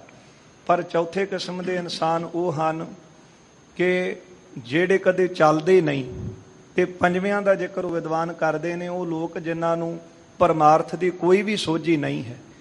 ਇੱਕ ਤਾਂ ਉਹ ਜਿਹੜੇ ਜੁੜੇ ਹੋਏ ਆਏ, ਇੱਕ ਉਹ ਜਿਹੜੇ ਭਗਤੀ ਕਰਕੇ ਜੁੜ ਗਏ, ਸਿਮਰਨ ਕਰਕੇ ਪ੍ਰਭੂ ਦੇ ਵਿੱਚ ਇਕਮਿਕ ਹੋ ਗਏ, ਤੀਜੇ ਉਹ ਹਨ ਜਿਹੜੇ ਚੱਲਦੇ ਵੀ ਨੇ ਫਿਰ ਪਿਛਾਂ ਦੇਖਦੇ ਨੇ, ਚੌਥੇ ਉਹ ਹਨ ਕਿ ਜਿਹੜੇ ਕੇਵਲ ਰਸਤਾ ਹੀ ਪੁੱਛਦੇ ਰਹਿੰਦੇ ਨੇ, ਕਦੇ ਤੁਰਦੇ ਨਹੀਂ ਹਨ। ਪੂਛਕ ਹੈ ਪਥਕ, ਜਦੋਂ ਭਾਈ ਗੁਰਦਾਸ ਜੀ ਲਿਖਦੇ ਨੇ ਕਿ ਰਸਤਾ ਤਾਂ ਪੁੱਛਦੀ ਹੈ ਪਰ ਤੁਰਦੀ ਨਹੀਂ, ਪ੍ਰੀਤਮ ਕੇ ਦੇਸ ਕੈਸੇ ਬਾਤਨ ਸੇ ਜਾਈ। ਤੇ ਪੰਜਵੇਂ ਉਹ ਹਨ ਜਿਨ੍ਹਾਂ ਨੂੰ ਕੋਈ ਸੋਝੀ ਨਹੀਂ ਹੈ, ਜਿਹੜੇ ਇਹ ਨਹੀਂ ਜਾਣਦੇ ਕਿ ਪਰਮਾਤਮਾ ਵੀ ਹੈ, ਅਸੀਂ ਭਜਨ ਸਿਮਰਨ ਕਰਨਾ ਹੈ ਤਾਂ ਦੇ ਹੀ ਸਫਲੀ ਹੋਵੇਗੀ। ਹੁਣ ਸਤਿਗੁਰੂ ਉਹ ਦੇਸ਼ ਦੇ ਵਿੱਚ ਜਾਂਦੇ ਨੇ ਜਿਹਦਾ ਨਾਮ ਮੁਨਾਫਿਕ ਹੈ। ਇਸ ਦੇਸ਼ ਦੇ ਉਹ ਲੋਕ ਸਨ ਜਿਨ੍ਹਾਂ ਨੂੰ ਨਾ ਤੇ ਕੋਈ ਪਰਮਾਰਥ ਦੀ ਸੋਝੀ ਸੀ, ਨਾ ਕੋਈ ਪਰਮਾਤਮਾ ਬਾਰੇ ਜਾਣਦੇ ਸਨ। ਭਜਨ ਸਿਮਰਨ ਕਰਨਾ ਤੇ ਦੂਰ ਦੀ ਗੱਲ ਹੈ, ਅੱਗੇ ਪ੍ਰਸੰਗ ਚ ਆਵੇਗਾ। ਜਿੱਦਾਂ ਅੱਜ ਆਪਾਂ ਕਈ ਦੇਖਦੇ ਹਾਂ ਨਾ ਕਿ ਜਦੋਂ ਸਿਮਰਨ ਦੀ ਗੱਲ ਚੱਲਦੀ ਹੈ, ਮਾਲਕ ਦੀਆਂ ਬਖਸ਼ਿਸ਼ਾਂ ਦੀ ਗੱਲ ਚੱਲਦੀ ਹੈ ਤੇ ਸੁਣ ਕੇ ਹੱਸਦੇ ਨੇ। ਤੇ ਅੱਜ ਦੇ ਸਮੇਂ ਵਿੱਚ ਵੀ ਐਸੇ ਅਣਜਾਣ ਲੋਕ ਹਨ ਤੇ ਉਦੋਂ ਵੀ ਸਨ, ਪਰ ਸਤਿਗੁਰੂ ਜੀ ਦਾ ਉਪਦੇਸ਼ ਲੈ ਕੇ ਇਹ ਪ੍ਰਭੂ ਦੀ ਭਗਤੀ ਕਰਨ ਵਾਲੇ ਭਗਤ ਜਨ ਬਣੇ ਹਨ। ਹਰੋ ਵਿਚਾਰ ਸਤਿਗੁਰੂ ਮੁਨਾਫਿਕ ਦੇਸ਼ ਦੇ ਵਿੱਚ ਪਹੁੰਚਦੇ ਨੇ, ਜਿਨ੍ਹਾਂ ਲੋਕਾਂ ਨੂੰ ਜਿਹੜੇ ਨਾਮ ਬਹੀਨ ਅਧੀਨ ਰਹਿ, ਕੇਵਲ ਪੰਜਾਂ ਦੇ ਅਧੀਨ ਸਨ ਤੇ ਨਾਮ ਤੋਂ ਸਖਣੇ ਸਨ। ਸਤ ਸੰਗਤ ਰੀਤ ਨ ਕਾਨ ਸੁਨੀ। ਜਿਨ੍ਹਾਂ ਲੋਕਾਂ ਨੇ ਸੰਗਤ ਕਰਨ ਦੀ ਜਿਹੜੀ ਰੀਤ ਹੈ ਨਾ, ਸੰਗਤ ਦੀ ਮਰਿਆਦਾ ਕਦੇ ਕੰਨਾਂ ਨਾਲ ਸੁਣੀ ਨਹੀਂ ਸੀ। ਕਰਨ ਦੀ ਤਾਂ ਗੱਲ ਦੂਰ ਦੀ ਹੈ। ਕਈ ਵਾਰੀ ਬੰਦੇ ਨੂੰ ਇਹ ਪਤਾ ਹੁੰਦਾ ਹੈ ਕਿ ਸੰਗਤ 'ਚ ਜਾ ਕੇ ਪਾਪੀਆਂ ਦਾ ਵੀ ਉਧਾਰ ਹੋ ਗਿਆ, ਪਰ ਭਾਗ ਨਾ ਹੋਣ ਕਰਕੇ ਸੰਗਤ 'ਚ ਆ ਨਹੀਂ ਸਕਦੇ। ਪਰ ਇੱਕ ਐਸੇ ਵੀ ਨੇ ਜਿਨ੍ਹਾਂ ਨੂੰ ਇਹ ਖਬਰ ਹੀ ਨਹੀਂ ਹੈ, ਸੋਝੀ ਨਹੀਂ ਹੈ ਕਿ ਸੰਗਤ ਵੀ ਕੁਝ ਹੈ। ਇਹ ਐਸੇ ਲੋਕ ਸਨ ਕਿ ਜਿਨ੍ਹਾਂ ਨੇ ਕਦੇ ਕੰਨਾਂ ਨਾਲ ਸੁਣਿਆ ਹੀ ਨਹੀਂ ਸੀ ਕਿ ਸੰਗਤ ਦੀ ਵੀ ਕੋਈ ਮਰਿਆਦਾ ਹੁੰਦੀ ਹੈ ਕਰਨ ਦੀ। ਸਭ ਮੂਰਖ ਮਾਨਵ ਕੋ ਨਾ ਗਨੀ। ਹੁਣ ਇਹਨਾਂ ਨੂੰ ਕਵੀ ਜੀ ਕਹਿੰਦੇ ਹਨ ਕਿ ਕੀ ਕਹੀਏ, ਭਾਵੇਂ ਬੜੇ ਗੁਣਵਾਨ ਹੋਣਗੇ, ਅਮੀਰ ਹੋਣਗੇ, ਪਰ ਸੰਗਤ ਨਾ ਹੋਣ ਕਰਕੇ, ਸਿਮਰਨ ਨਾ ਕਰਨ ਕਰਕੇ ਕਹਿੰਦੇ ਹਨ ਕਿ ਮੂਰਖਾਂ ਦੀ ਗਿਣਤੀ ਵਿੱਚ ਹੀ ਆਉਂਦੇ ਸਨ। ਜਦੋਂ ਆਪਾਂ ਸਤਿਗੁਰੂ ਜੀ ਦੇ ਪਾਵਨ ਬਚਨ ਪੜ੍ਹਦੇ ਹਾਂ ਨਾ ਕਿ ਜੀਵਿਆ ਕੌਣ ਹੈ, ਜਿਉਂਦਾ ਕੌਣ ਹੈ, ਜਿਹੜਾ ਨਾਮ ਜਪਦਾ ਹੈ, ਸੰਗਤ ਕਰਦਾ ਹੈ। ਮਹਾਰਾਜ ਦੇ ਪਾਵਨ ਬਚਨ ਪੜ੍ਹਦੇ ਹਾਂ, ਅਤ ਸੁੰਦਰ ਕੁਲੀਨ ਚਤੁਰ ਮੁਖ ਗਿਆਨੀ ਧਨਵੰਤ, ਮਿਰਤਕ ਕਹੀਐ ਨਾਨਕਾ ਜੇ ਪ੍ਰੀਤ ਨਹੀਂ ਭਗਵੰਤ। ਇਹ ਐਸੇ ਲੋਕ ਸਨ ਜਿਨ੍ਹਾਂ ਨੂੰ ਸੰਗਤ ਦੀ ਸੋਝੀ ਨਹੀਂ ਸੀ। ਕਵੀ ਜੀ ਕਹਿੰਦੇ ਨੇ ਸਭ ਮੂਰਖ ਮਾਨਵ ਕੋ ਨਾ ਗੁਨੀ, ਤੇ ਗੁਣਵਾਨ ਉਹਨੂੰ ਕਿਹਾ ਜਾਂਦਾ ਹੈ ਜਿਹੜਾ ਸੰਗਤ ਕਰਦਾ ਹੈ, ਸਿਮਰਨ ਕਰਦਾ ਹੈ। ਇਸ ਕਰਕੇ ਸਿਮਰਨ ਕਰਨ ਤੋਂ ਵਾਂਝੇ ਸਨ, ਸੰਗਤ ਤੋਂ ਵਾਂਝੇ ਸਨ, ਇਹ ਮੂਰਖ ਲੋਕ ਸਨ। ਕਰਤਾਰ ਨਾ ਜਾਣੈ ਕੌਣ ਕਹਾ। ਇਹ ਜਾਣਦੇ ਨਹੀਂ ਸਨ ਕਿ ਕਰਤਾਰ ਕੌਣ ਹੈ, ਪ੍ਰਮਾਤਮਾ ਕੌਣ ਹੈ, ਪ੍ਰਭੂ ਕੌਣ ਹੈ ਤੇ ਕਿੱਥੇ ਹੈ। ਕਰ ਕਾਜ ਰਚੇ ਤਮ ਮੋਹ ਮਹਾ। ਹਾਂ, ਮੋਹ ਦੇ ਹਨੇਰੇ ਦੇ ਵਿੱਚ ਫਸੇ ਹੋਏ ਸਨ, ਘਰ ਦੇ ਕੰਮਾਂ ਦੇ ਵਿੱਚ ਰੁੱਝੇ ਸਨ। ਭਗਤੀ ਬਿਨ ਭੂਲ ਭੁਵਾਰ ਪਰੇ। ਤੇ ਭਗਤੀ ਬਿਨ ਭੂਲ, ਭਗਤੀ ਨੂੰ ਭੁੱਲ ਚੁੱਕੇ ਸਨ ਤੇ ਭੁਵਾਰ ਭਰੇ। ਭੁਵਾਰ ਦਾ ਅਰਥ ਹੈ ਪੁਆਟਣੀਆਂ ਦੇ ਵਿੱਚ, ਤੇ ਪੁਆਟਣੀ ਕਿਹੜੀ, ਜਿਹਨੂੰ ਘੁੰਮਣ ਘੇਰੀ ਕਹਿੰਦੇ ਆ। ਜਨਮ ਮਰਨ ਦੀ ਘੁੰਮਣ ਘੇਰੀ ਦੇ ਵਿੱਚ ਫਸੇ ਹੋਏ ਸਨ। ਨਰ ਮੂਰਖ ਚੀਨ ਨਾ ਨਾਮ ਹਰੇ। ਐਸੇ ਮੂਰਖ ਲੋਕ ਸਨ ਜਿਹੜੇ ਨਾਮ ਨੂੰ ਜਾਣਦੇ ਹੀ ਨਹੀਂ ਸਨ। ਕਰੁਣਾ ਕਰ ਹੀਰ ਪਈ ਕਰੁਣਾ। ਹੁਣ ਕਿਰਪਾ ਦੀ ਖਾਨ ਸਤਿਗੁਰੂ ਧੰਨ ਗੁਰੂ ਨਾਨਕ ਦੇਵ ਸਾਹਿਬ ਸੱਚੇ ਪਾਤਸ਼ਾਹ ਮਹਾਰਾਜ ਜੀ ਦੇ ਹਿਰਦੇ ਵਿੱਚ ਦਇਆ ਆਈ, ਕਿਉਂਕਿ ਸਤਿਗੁਰੂ ਤਾਂ ਦਇਆ ਦੇ ਸਮੁੰਦਰ ਹਨ ਤੇ ਇਹਨਾਂ ਪਾਪੀਆਂ ਦੇ ਉਧਾਰ ਵਾਸਤੇ ਮਨੁੱਖਾ ਤਨ ਧਾਰ ਕੇ ਆਏ ਨੇ, ਜਿਹੜੇ ਕਲਯੁਗੀ ਜੀਵ ਸੰਗਤ ਕਰਨ ਦੀ ਰੀਤ ਭੁੱਲ ਚੁੱਕੇ ਨੇ, ਨਾਮ ਜਪਣਾ, ਸਿਮਰਨ ਕਰਨਾ, ਭਗਤੀ ਭੁੱਲ ਚੁੱਕੇ ਨੇ, ਕੇਵਲ ਕੰਮਾਂ ਦੇ ਵਿੱਚ ਹੀ ਰੁੱਝੇ ਹੋਏ ਨੇ। ਸੋਚਦੇ ਨੇ ਕਿ ਇਸੇ ਲਈ ਮਨੁੱਖਾ ਦੇਹੀ ਮਿਲੀ ਹੈ। ਇਹਨਾਂ ਨੂੰ ਸਿੱਧਾ ਮਾਰਗ ਦਿਖਾਉਣ ਵਾਸਤੇ ਧੰਨ ਗੁਰੂ ਨਾਨਕ ਦੇਵ ਮਹਾਰਾਜ ਸੱਚੇ ਪਾਤਸ਼ਾਹ ਜੀ ਨੇ ਇਹਨਾਂ ਦੀ ਕਲਿਆਣ ਕਰਨ ਵਾਸਤੇ ਕਿ ਵੀ ਤਾਂ ਮੇਰੇ ਹੀ ਨੇ, ਇਹਨਾਂ ਦਾ ਵੀ ਭਲਾ ਹੋ ਜਾਵੇ, ਤੇ ਗੁਰੂ ਜੀ ਕਿਰਪਾ ਦੇ ਘਰ ਵਿੱਚ ਆਏ। ਇਸ ਦੇਸ਼ ਨਾ ਕੀਰਤ ਆਚਰਨਾ। ਇਹ ਦੇਖਿਆ ਸਤਿਗੁਰਾਂ ਨੇ ਕਿ ਇਸ ਦੇਸ਼ ਦੇ ਵਿੱਚ, ਇਸ ਇਲਾਕੇ ਦੇ ਵਿੱਚ ਜਿਹੜੇ ਲੋਕਾਂ ਦਾ ਸ਼ੁਭ ਆਚਰਨ ਨਹੀਂ ਹੈ। ਪਰ ਲੋਕੈ ਕੀ ਸ਼ੁੱਧ ਏਕ ਨਹੀਂ। ਤੇ ਪਰਲੋਕ ਦੀ ਕੀ ਸੋਝੀ ਹੋਣੀ ਸੀ। ਜਿਸ ਤਰ੍ਹਾਂ ਮਨੁੱਖ ਕਹਿ ਦਿੰਦਾ ਹੈ ਨਾ ਕਿ ਜਗ ਮਿੱਠਾ ਅੱਗੇ ਕਿੰਨੇ ਡਿੱਠਾ, ਜਿਹਨੇ ਕਦੇ ਸੰਗਤ ਹੀ ਨਹੀਂ ਕੀਤੀ, ਸਿਮਰਨ ਨਹੀਂ ਕੀਤਾ, ਭਗਤੀ ਨਹੀਂ ਕੀਤੀ, ਪ੍ਰਭੂ ਬਾਰੇ ਨਹੀਂ ਜਾਣਦਾ, ਤੇ ਉਹ ਪਰਲੋਕ ਨੂੰ ਕੀ ਜਾਣੇਗਾ। ਇਸੇ ਲਈ ਅੱਜ ਪਰਲੋਕ ਦਾ ਖੰਡਨ ਕਰਦੇ ਨੇ, ਕਿਉਂਕਿ ਨਾਮ ਜਪਣ ਤੋਂ ਕੰਨੀ ਕਤਰਾਉਂਦੇ ਨੇ, ਪਰਮਾਤਮਾ ਦੀ ਕੋਈ ਸੋਝੀ ਨਹੀਂ। ਇਸ ਕਰਕੇ ਕਹਿੰਦੇ ਨੇ ਜੀ ਅੱਗੇ ਪਰਲੋਕ 'ਚ ਕੀ ਹੈ। ਇਹ ਲੋਕ ਵੀ ਐਸੇ ਸਨ ਜਿਨ੍ਹਾਂ ਨੂੰ ਪਰਲੋਕ ਦੀ ਸੋਝੀ ਨਹੀਂ ਸੀ। ਸਭ ਨਾਰਕ ਜਾਵਹਿ ਦੁਖ ਸਹੀ। ਤੇ ਇਹ ਲੋਕ ਜਿਹੜੇ ਸਨ ਇਹ ਦੋਖੀ ਸਹਾਰਲੇ ਸਨ, ਕਿਉਂਕਿ ਸਭ ਤੋਂ ਵੱਡਾ ਦੋਖੀ ਹੈ ਪਰਮਾਤਮਾ ਨੂੰ ਭੁਲਾ ਦੇਣਾ ਤੇ ਜਨਮ ਮਰਨ ਦੇ ਗੇੜ 'ਚ ਪਏ ਰਹਿਣਾ। ਇਸ ਕਰਕੇ ਇਹਨਾਂ ਨੂੰ ਦੁੱਖ ਚੋਂ ਕੱਢਣ ਵਾਸਤੇ ਪਿਖ ਏਕ ਕਿਦਾਰ ਉਦਾਰ ਤਹਾਂ। ਸਤਿਗੁਰੂ ਜੀ ਨੇ ਇੱਕ ਬਹੁਤ ਵੱਡਾ ਇਸ ਨਗਰ ਤੋਂ ਬਾਰ-ਬਾਰ ਖੇਤ ਦੇਖਿਆ ਹੈ। ਗੁਰ ਬੈਠ ਗਏ ਤਟ ਤਾਹੇ ਜਹਾਂ। ਸਤਿਗੁਰੂ ਜੀ ਇਸ ਖੇਤ ਦੇ ਕੰਢੇ ਤੇ ਜਾ ਕੇ ਬੈਠ ਗਏ ਹਨ। ਇਕਠਾ ਕਰ ਈਂਧਨ ਧੂਮ ਕੀਓ। ਕੁਝ ਸੁੱਕੀਆਂ ਲੱਕੜਾਂ ਇਕੱਠੀਆਂ ਕੀਤੀਆਂ ਤੇ ਅੱਗ ਬਾਲ ਦਿੱਤੀ। ਦਰਵੇਸ਼ ਸੋ ਬੇਸ਼ ਜਿਹੜਾ ਭੇਖ ਸੀ ਉਹ ਧਾਰਨ ਕੀਤਾ ਹੈ। ਤਿਸ ਦੇਸ਼ ਕੁਰੀਤ ਹੁਤੀ ਜੋ ਸੁਨੋ। ਹੁਣ ਇਸ ਦੇਸ਼ ਵਿੱਚ ਵੱਡੀ ਕੁਰੀਤੀ ਕਿਹੜੀ ਸੀ ਇਹ ਸੁਣੋ ਜੀ, ਤੇ ਧਿਆਨ ਦੇ ਕੇ ਸੁਣਨਾ। ਜਿਹੜੇ ਬੰਦੇ ਨੂੰ ਰੱਬ ਬਣ ਕੇ ਬੈਠੇ ਨੇ, ਥੋੜੀਆਂ ਬਹੁਤੀਆਂ ਰਿੱਧੀਆਂ ਸਿੱਧੀਆਂ ਦੇਖ ਕੇ, ਇਹ ਸਿੱਖਿਆ ਉਹਨਾਂ ਲਈ ਵੀ ਬੜੀ ਲਾਹੇਵੰਦ ਹੈ।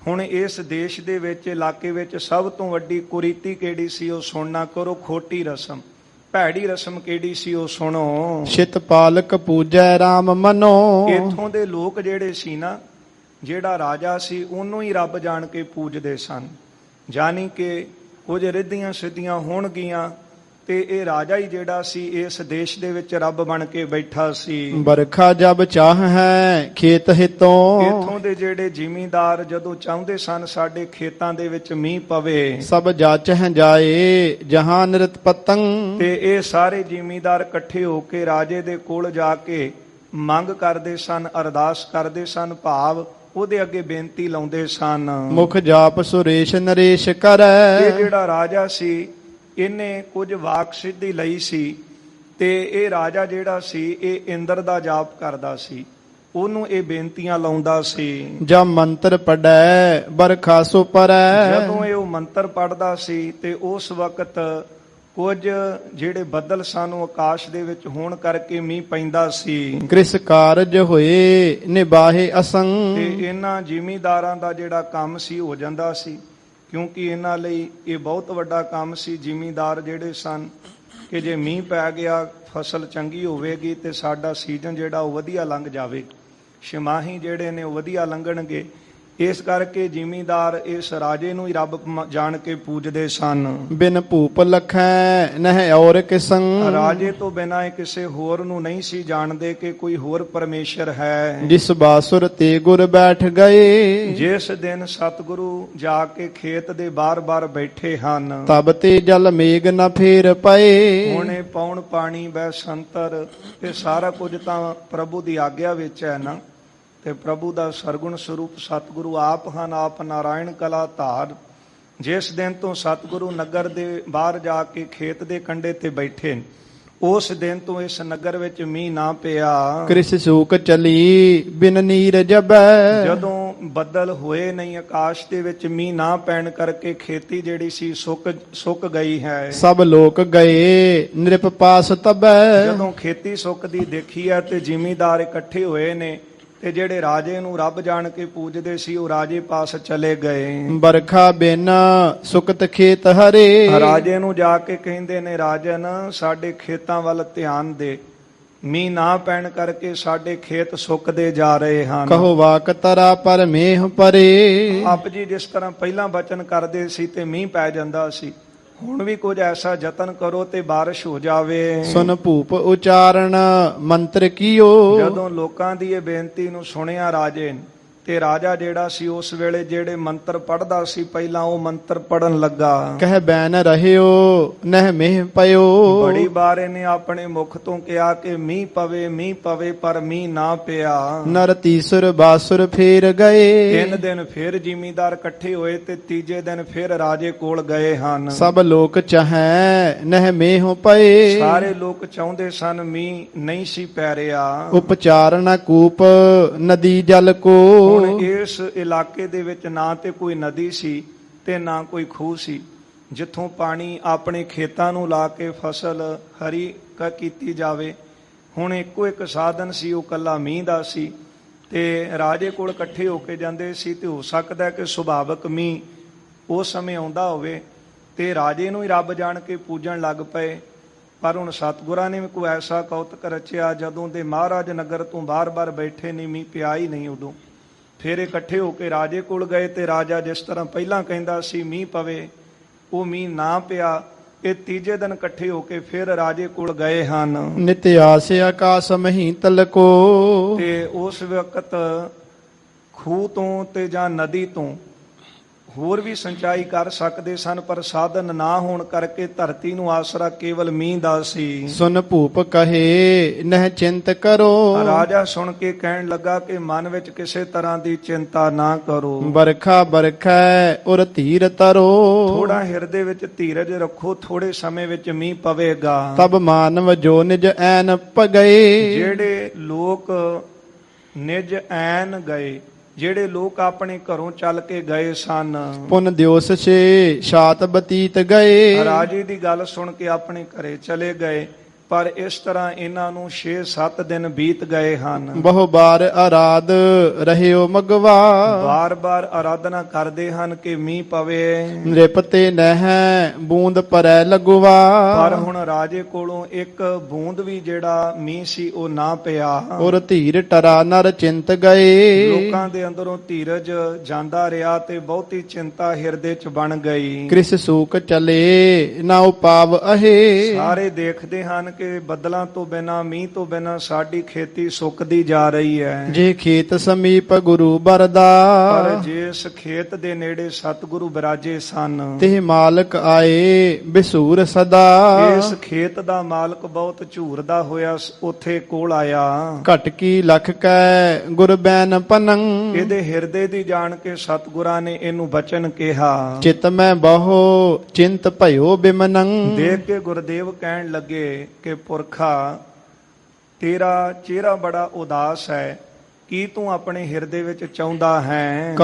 ਕਹੋ ਕਾਰਨ ਕੌਣ ਤੁਮੈ ਦੁਖ ਕੋ, ਕਾਰਨ ਤਾਂ ਦੱਸ, ਕੀ ਕਾਰਨ ਹੈ ਦੁੱਖ ਦਾ? ਦਿਲ ਗੀਰ ਦੇਖੋ ਨਾ ਖੁਸ਼ੀ ਮੁਖ ਕੋ, ਬੜਾ ਦੁਖੀ ਦਿਸਦਾ ਹੈ, ਤੇਰਾ ਚਿਹਰਾ ਉਤਰਿਆ ਹੋਇਆ ਹੈ, ਤੇਰਾ ਮੁਖ ਮੁਰਝਾਇਆ ਹੋਇਆ ਹੈ। ਸੁਨ ਸੰਤ ਕਹੋ ਬਿਰਥਾ ਮਨ ਕੀ, ਸਤਿਗੁਰਾਂ ਤੋਂ ਸੁਣ ਕੇ ਕਹਿਣ ਲੱਗਾ, ਸੰਤ ਜੀ ਸੁਣੋ, ਮੈਂ ਆਪਣੇ ਮਨ ਦੀ ਜਿਹੜੀ ਹਾਲਤ ਹੈ ਉਹ ਦੱਸਦਾ ਹਾਂ। ਸਭ ਆਸ ਤਜੀ ਜਗ ਜੀਵਨ ਕੀ, ਹੁਣ ਤਾਂ ਅਸੀਂ ਜੀਵਨ ਦੀ ਆਸ ਹੀ ਤਿਆਗ ਦਿੱਤੀ ਹੈ, ਹੁਣ ਤਾਂ ਅਸੀਂ ਇਹ ਉਮੀਦ ਹੀ ਛੱਡ ਦਿੱਤੀ ਹੈ ਕਿ ਸਾਨੂੰ ਅੱਗੇ ਜੀਵਨ ਮਿਲੇਗਾ। ਬਰਖਾ ਨਾ ਪਰੈ ਦੁਰਭਿਸ਼ ਪਰਾ, ਮੀਂਹ ਨਾ ਪੈਣ ਕਰਕੇ ਇੱਥੇ ਕਾਲ ਪੈ ਗਿਆ ਹੈ। ਕ੍ਰਿਖ ਸੂਕ ਚਲੀ ਬਿਨ ਨੀਰ ਤਰਾ, ਬਿਨਾ ਪਾਣੀ ਤੋਂ ਬਿਨਾ ਬੱਦਲਾਂ ਤੋਂ ਖੇਤੀ ਸੁੱਕਦੀ ਜਾ ਰਹੀ ਹੈ। ਜੁਤ ਭੂਪ ਪ੍ਰਜਾ ਸਭ ਚਿੰਤ ਕਰੈ, ਪ੍ਰਜਾ ਰਾਜੇ ਦੇ ਸਮੇਤ ਸਾਰੀ ਪ੍ਰਜਾ ਬਹੁਤ ਦੁਖੀ ਹੈ। ਨਹਿ ਪਾਏ ਉਪਾਏ ਜੇ ਧੀਰ ਤਰੈ, ਤੇ ਹੁਣ ਕੋ ਉਪਾਅ ਤਾਂ ਮਿਲ ਨਹੀਂ ਰਿਹਾ ਜਿਹਦੇ ਨਾਲ ਅਸੀਂ ਧੀਰਜ ਰੱਖੀਏ, ਹੌਸਲਾ ਰੱਖੀਏ। ਕਹਿ ਸ੍ਰੀ ਗੁਰ ਪੂਰਬ ਕੌਣ ਬਿਦੰ, ਸੁਣ ਕੇ ਗੁਰੂ ਜੀ ਪੁੱਛਦੇ ਹਨ ਇਸ ਬੰਦੇ ਤੋਂ, ਜ਼ਿਮੀਦਾਰ ਤੋਂ। ਗੁਰਦੇਵ ਕਹਿਣ ਲੱਗੇ, ਦੱਸੋ ਪਹਿਲਾਂ ਕਿਹੜੀ ਵਿਧੀ ਵਰਤਦੇ ਸੀ? ਇਸੇ ਕਾਰਨ ਹੀ ਤਾਂ ਸਤਿਗੁਰੂ ਇੱਥੇ ਗਏ ਨੇ ਕਿ ਜਿਨ੍ਹਾਂ ਲੋਕਾਂ ਦੇ ਅੰਦਰੋਂ ਪ੍ਰਭੂ ਦੀ ਭਗਤੀ ਜਿਨ੍ਹਾਂ ਨੇ ਵਿਸਾਰ ਦਿੱਤੀ ਹੈ, ਬੰਦੇ ਨੂੰ ਹੀ ਰੱਬ ਬਣਾ ਕੇ ਪੂਜ ਰਹੇ ਨੇ। ਤੇ ਫਿਰ ਦੱਸੋ ਕਿ ਜੇ ਇਹਦੇ ਹੱਥ ਵਸ ਕੁਝ ਹੁੰਦਾ ਤੇ ਮੀਂਹ ਪਵਾ ਨਾ ਦਿੰਦਾ। ਇਹ ਭਰਮ ਕੇਵਲ ਇਹਨਾਂ ਦੇ ਅੰਦਰੋਂ ਦੂਰ ਕਰਨ ਵਾਸਤੇ ਹੁਣ ਮਹਾਰਾਜ ਪੁੱਛਦੇ ਨੇ ਕਿ ਦੱਸੋ ਭਾਈ ਕਿ ਪਹਿਲਾਂ ਤੁਸੀਂ ਕਿਹੜੀ ਵਿਧੀ ਵਰਤਦੇ ਸੀ ਜਿਹਦੇ ਨਾਲ ਮੀਂਹ ਪੈਂਦਾ ਸੀ? ਜਹ ਤੇ ਬਰਖਾ ਜਲ ਧਾਰ ਅਦੰ, ਕਿਹੜਾ ਯਤਨ ਕਰਦੇ ਸੀ ਜਿਹਦੇ ਨਾਲ ਧਰਤੀ ਦੇ ਉੱਤੇ ਮੀਂਹ ਪੈਂਦਾ ਸੀ? ਸੁਨ ਸੰਤੋ ਆਦ ਭੁਪਾਲ ਕਹੇ, ਇਹ ਬੰਦਾ ਕਹਿਣ ਲੱਗਾ, ਮਹਾਰਾਜ ਸੁਣੋ, ਸੰਤ ਜੀ ਸੁਣੋ, ਅਸੀਂ ਪਹਿਲਾਂ ਰਾਜੇ ਕੋਲ ਜਾਂਦੇ ਸੀ ਤੇ ਜਦੋਂ ਰਾਜਾ ਕਹਿੰਦਾ ਸੀ ਬਰਖਾ ਸੋ ਪਰੈ ਜਬ ਚਾਹ ਅਹੇ, ਜਦੋਂ ਵੀ ਸਾਡੀ ਇੱਛਾ ਹੁੰਦੀ ਸੀ ਉਸ ਵਕਤ ਰਾਜੇ ਦੇ ਕਹਿਣ ਤੇ ਮੀਂਹ ਪੈ ਜਾਂਦਾ ਸੀ। ਹੋ ਸਕਦਾ ਕੋਈ ਵਾਕ ਸਿੱਧੀ ਹੋਵੇ, ਹੋ ਸਕਦਾ ਕੁਝ ਰਿੱਧੀਆਂ ਸਿੱਧੀਆਂ ਹੋਣ, ਕੁਝ ਮੰਤਰ ਸਾਧੇ ਹੋਣ, ਤੇ ਵੀ ਹੋ ਸਕਦਾ ਕਿ ਸੁਭਾਵਕ ਥੋੜੇ ਸਮੇਂ ਬਾਅਦ ਮੀਂਹ ਵਾਲਾ ਮਾਹੌਲ ਬਣ ਜਾਂਦਾ ਹੋਵੇ।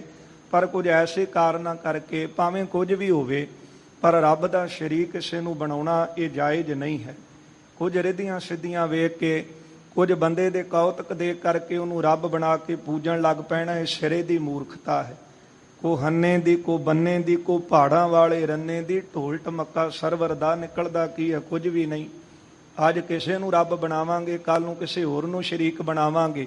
ਇਸ ਕਰਕੇ ਸਾਰਿਆਂ ਦਾ ਆਸਰਾ ਤੇ ਇੱਕ ਪ੍ਰਮਾਤਮਾ ਹੈ। ਗੁਰਦੇਵ ਪੁੱਛਦੇ ਹਨ ਕਿ ਦੱਸੋ ਪਹਿਲਾਂ ਆਸਰਾ ਕੀ ਸੀ?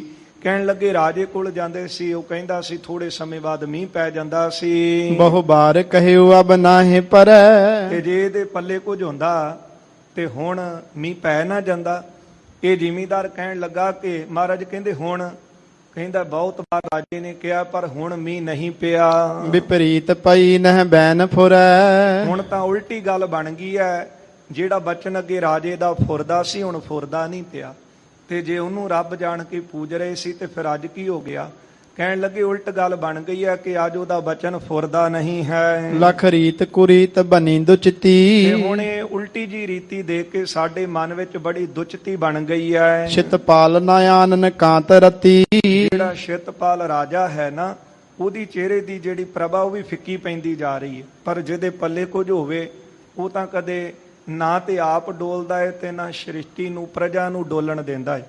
ਪਰ ਕੌਣ ਨਹੀਂ ਡੋਲਦਾ? ਜਿਹਨੇ ਅਡੋਲ ਪਰਮਾਤਮਾ ਦਾ ਆਸਰਾ ਲਿਆ ਹੋਵੇ। ਤੂੰ ਮੇਰੋ ਮੇਰ ਪਰਬਤ ਸੁਆਮੀ ਓਟ ਗਹੀ ਮੈਂ ਤੇਰੀ, ਨਾ ਤੁਮ ਡੋਲਹੁ ਨਾ ਹਮ ਗਿਰਤੇ ਰੱਖ ਲੀਨੀ ਹਰ ਮੇਰੀ। ਪਰ ਜਿਹਦੇ ਪੱਲੇ ਹੀ ਕੁਝ ਨਾ ਹੋਵੇ ਉਹਨੇ ਆਪ ਤਾਂ ਡੋਲਣਾ ਹੈ, ਤੇ ਜਿਹੜੇ ਉਹਦੇ ਬੇੜੇ 'ਚ ਸਵਾਰ ਹੋਣਗੇ ਤੇ ਉਹਨਾਂ ਨੂੰ ਵੀ ਡੋਬੇਗਾ।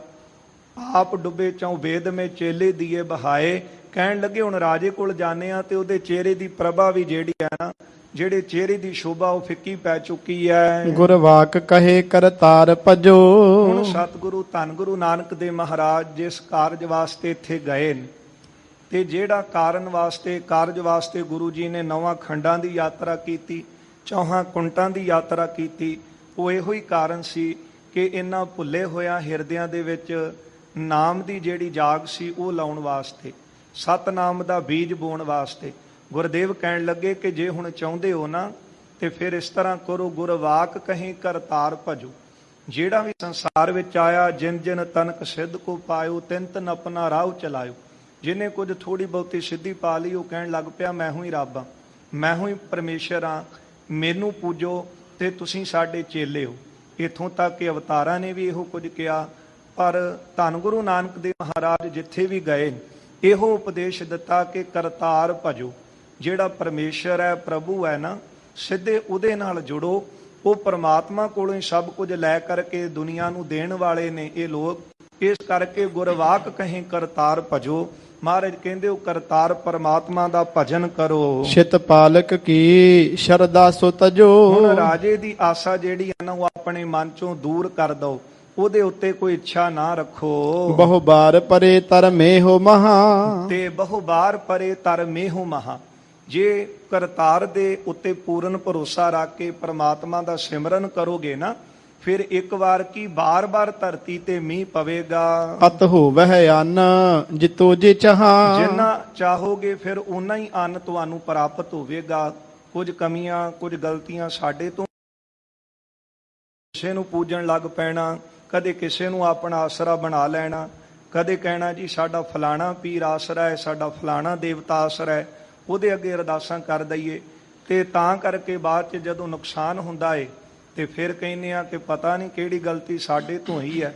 ਗੁਰਦੇਵ ਕਹਿਣ ਲੱਗੇ ਜੇ ਚਾਹੁੰਦੇ ਹੋ ਕਿ ਮੀਂਹ ਪਵੇ ਤੇ ਚੰਗਾ ਅਨਾਜ ਹੋਵੇ, ਫਿਰ ਗੁਰਵਾਕ ਕਹੀਂ ਕਰਤਾਰ ਭਜੋ। ਹੋਰ ਕਿਸੇ ਦੀ ਆਸਾ ਨਾ ਰੱਖੋ।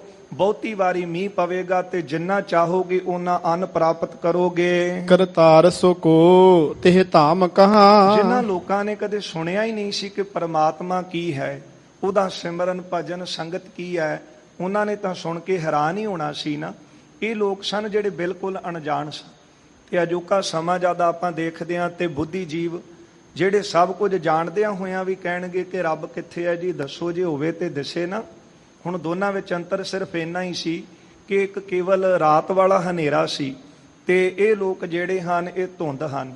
ਜਿਹੜਾ ਰਾਤ ਵਾਲਾ ਹਨੇਰਾ ਹੈ ਉਹ ਦੀਵਾ ਜਗਾਇਆ, ਲਾਈਟ ਜਗਾਇਆ ਦੂਰ ਹੋ ਜਾਂਦਾ ਹੈ, ਪਰ ਸਭ ਤੋਂ ਵੱਧ ਖਤਰਨਾਕ ਹੁੰਦਾ ਹੈ ਧੁੰਦ ਵਾਲਾ ਹਨੇਰਾ ਜਿਹੜਾ ਯਤਨ ਕੀਤਿਆਂ ਦੂਰ ਨਹੀਂ ਹੁੰਦਾ। ਇਹ ਅਣਜਾਣ ਲੋਕ ਸਨ ਜਿਨ੍ਹਾਂ ਨੂੰ ਪਤਾ ਹੀ ਨਹੀਂ ਸੀ ਕਿ ਪਰਮਾਤਮਾ ਕੌਣ ਹੈ। ਉਪਦੇਸ਼ ਲੈ ਕੇ ਸਿਮਰਨ ਕਰਨ ਲੱਗ ਪਏ, ਕਮਾਈ ਕਰਨ ਲੱਗ ਪਏ ਤੇ ਪਰਮਾਤਮਾ ਦੀ ਪ੍ਰਾਪਤੀ ਵਾਲੇ ਹੋ ਗਏ। ਜਿਹੜਾ ਜਨਮ ਮਰਨ ਦਾ ਬੰਧਨ ਨੂੰ ਕੱਟਿਆ ਗਿਆ। ਪਰ ਅੱਜ ਬੁੱਧੀ ਜੀਵ ਜਿਹੜੇ ਨੇ ਉਹ ਹਰ ਗੱਲ ਤੇ ਤਰਕ ਕਰਨਗੇ, ਹਰ ਗੱਲ ਨੂੰ ਖੰਡਨ ਕਰਨਗੇ, ਕਹਿਣਗੇ ਕਿ ਰੱਬ ਹੋਵੇ ਤੇ ਦਿਸੇ ਨਾ। ਉਹ ਉਹਨਾਂ ਦੀ ਆਪਣੀ ਸਿਰੇ ਦੀ ਮੂਰਖਤਾ ਹੈ।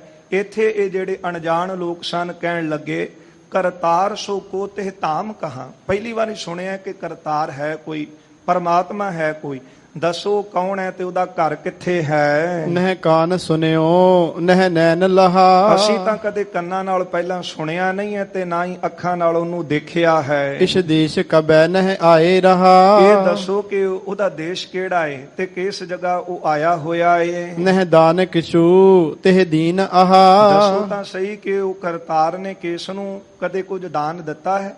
ਅਣਜਾਣ ਪੁਣਾ ਸੀ, ਨਹੀਂ ਸੀ ਜਾਣਦੇ ਕਿ ਸਾਰੀ ਸ੍ਰਿਸ਼ਟੀ ਨੂੰ ਦਾਨ ਦੇਣ ਵਾਲਾ ਹੀ ਪਰਮਾਤਮਾ ਹੈ। ਸਾਰਿਆਂ ਦਾ ਰਿਜ਼ਕ ਦਾਤਾ ਹੀ ਉਹ ਮਾਲਕ ਹੈ। ਦੀਨਨ ਕੀ ਪ੍ਰਤਪਾਲ ਕਰੈ ਨਿਤ ਸੰਤ ਉਬਾਰ ਗਨੀ ਮਨ ਗਾਰੈ ਪਛ ਪਸ਼ੂ ਨਗ ਨਾਗ ਨਰਾਦਪ ਸਰਬ ਸਮੈ ਸਭ ਕੋ ਪ੍ਰਤਪਾਰੈ। ਪੋਖਤ ਹੈ ਜਲ ਮੈਂ ਥਲ ਮੈਂ ਪਲ ਮੈਂ ਕਲ ਕੇ ਨਹੀਂ ਕਰਮ ਵਿਚਾਰੈ। ਦੀਨ ਦਇਆਲ ਦਇਆ ਨਿਦ ਦੋਖਨ ਦੇਖਤ ਹੈ ਪਰ ਦੇਤ ਨਾ ਹਾਰ। ਪਰ ਅਣਜਾਣ ਸਨ। ਕਹਿਣ ਲੱਗੇ ਕਰਤਾਰ ਕੌਣ ਹੈ, ਉਹਦਾ ਦੇਸ਼ ਕਿਹੜਾ ਹੈ, ਕਿੱਥੇ ਆਇਆ ਹੈ। ਕਦੇ ਉਹਨੂੰ ਆਪਾਂ ਕੰਨਾਂ ਨਾਲ ਸੁਣਿਆ ਹੀ ਨਹੀਂ ਹੈ। ਕੀ ਉਹਨੇ ਕਦੇ ਕਿਸੇ ਨੂੰ ਦਾਨ ਦਿੱਤਾ ਹੈ। ਬਿਗਸੇ ਮੁਖ ਸ੍ਰੀ ਪ੍ਰਭੂ ਬੈਨ ਕਹਾ। ਹੁਣ ਇਹ ਸੁਣ ਕੇ ਸਤਿਗੁਰੂ ਮੁਸਕਰਾ ਪਏ। ਜਦੋਂ ਅਣਜਾਣ ਪੁਣੇ ਚ ਇਹਨਾਂ ਨੇ ਗੱਲ ਕੀਤੀ ਹੈ ਨਾ ਕਿ ਰੱਬ ਕੌਣ ਹੈ, ਕਿੱਥੇ ਰਹਿੰਦਾ ਹੈ, ਤੇ ਸੁਣ ਕੇ ਮਹਾਰਾਜ ਹੱਸੇ ਹਨ। ਸਭ ਹੀ ਘਟ ਪੂਰਨ ਵਿਆਪ ਰਹਾ। ਗੁਰਦੇਵ ਕਹਿਣ ਲੱਗੇ ਜੋ ਕਰਤਾਰ ਹੈ ਨਾ, ਪੁੱਛਿਆ ਕਿ ਉਹਦਾ ਦੇਸ਼ ਕਿਹੜਾ ਹੈ, ਉਹ ਰਹਿੰਦਾ ਕਿੱਥੇ ਹੈ? ਤੇ ਮਹਾਰਾਜ ਕਹਿਣ ਲੱਗੇ ਸਾਰੀਆਂ ਘਟਾਂ ਦੇ ਵਿੱਚ ਉਹ ਪੂਰਿਆ ਹੋਇਆ ਹੈ। ਜਲ ਥਲ ਮਹੀਲ ਪੂਰਿਆ, ਸੁਆਮੀ ਸਿਰਜਨਹਾਰ, ਅਨਕ ਭਾਂਤ ਹੋਏ ਪਸਰਿਆ, ਨਾਨਕ ਏਕੰਕਾਰ।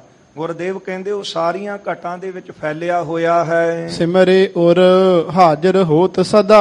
ਪਰ ਮਿਲਦਾ ਕਿਹਨੂੰ ਹੈ? ਜਿਹੜਾ ਸਿਮਰਨ ਕਰਦਾ ਹੈ ਉਹਨੂੰ ਹਾਜ਼ਰ ਮਿਲ ਜਾਂਦਾ ਹੈ। ਕਿ ਜ਼ਾਹਰ ਜ਼ਹੂਰ ਹੋ, ਉਹਨੂੰ ਪ੍ਰਗਟ ਹੀ ਦਿਸ ਜਾਂਦਾ ਹੈ। ਭਗਵੰਤ ਅਨੰਤ ਨ ਆਏ ਕਦਾ। ਤੇ ਜੋ ਪਰਮਾਤਮਾ ਹੈ ਉਹ ਅੰਤ ਤੋਂ ਰਹਿਤ ਉਹਦਾ ਸਰੂਪ ਹੈ।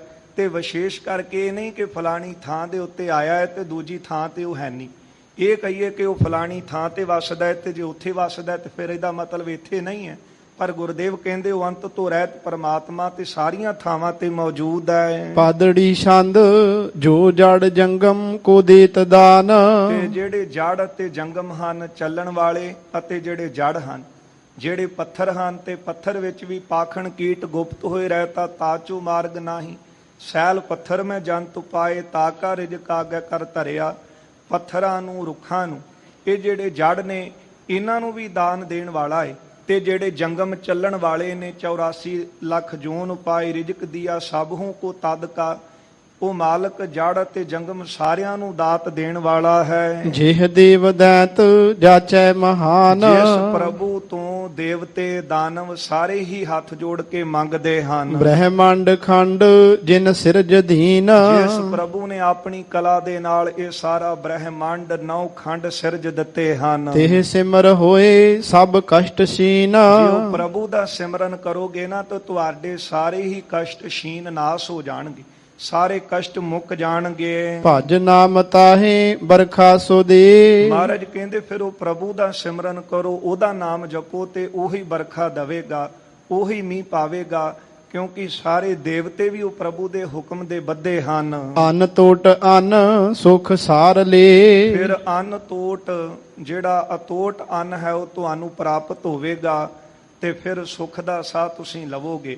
ਹੁਣ ਪਹਿਲਾਂ ਵੀ ਬੇਨਤੀ ਕੀਤੀ ਹੈ ਕਿ ਸਾਡੇ ਤੋਂ ਹੀ ਭੁੱਲਾਂ ਹੋ ਜਾਂਦੀਆਂ ਨੇ ਨਾ, ਕਿ ਫਰਜ਼ ਤਾਂ ਇਹੋ ਹੀ ਬਣਦਾ ਹੈ ਕਿ ਜਦੋਂ ਜ਼ਮੀਨ ਦੇ ਵਿੱਚ ਆਪਾਂ ਉਹਨੂੰ ਵਾਹੁੰਦੇ ਹਾਂ, ਫਿਰ ਬੀਜ ਬੀਜਦੇ ਹਾਂ, ਪਰ ਵਾਹੁਣ ਤੋਂ ਪਹਿਲਾਂ ਵੀ ਅਰਦਾਸ ਕਰੀਏ, ਬੀਜ ਬੀਜਣ ਤੋਂ ਵੀ ਪਹਿਲਾਂ ਅਰਦਾਸ ਕਰੀਏ, ਫਿਰ ਜਦੋਂ ਵਾਢੀ ਲਾਉਂਦੇ ਹਾਂ ਤੇ ਉਸ ਤੋਂ ਪਹਿਲਾਂ ਵੀ ਅਰਦਾਸ ਕਰੀਏ।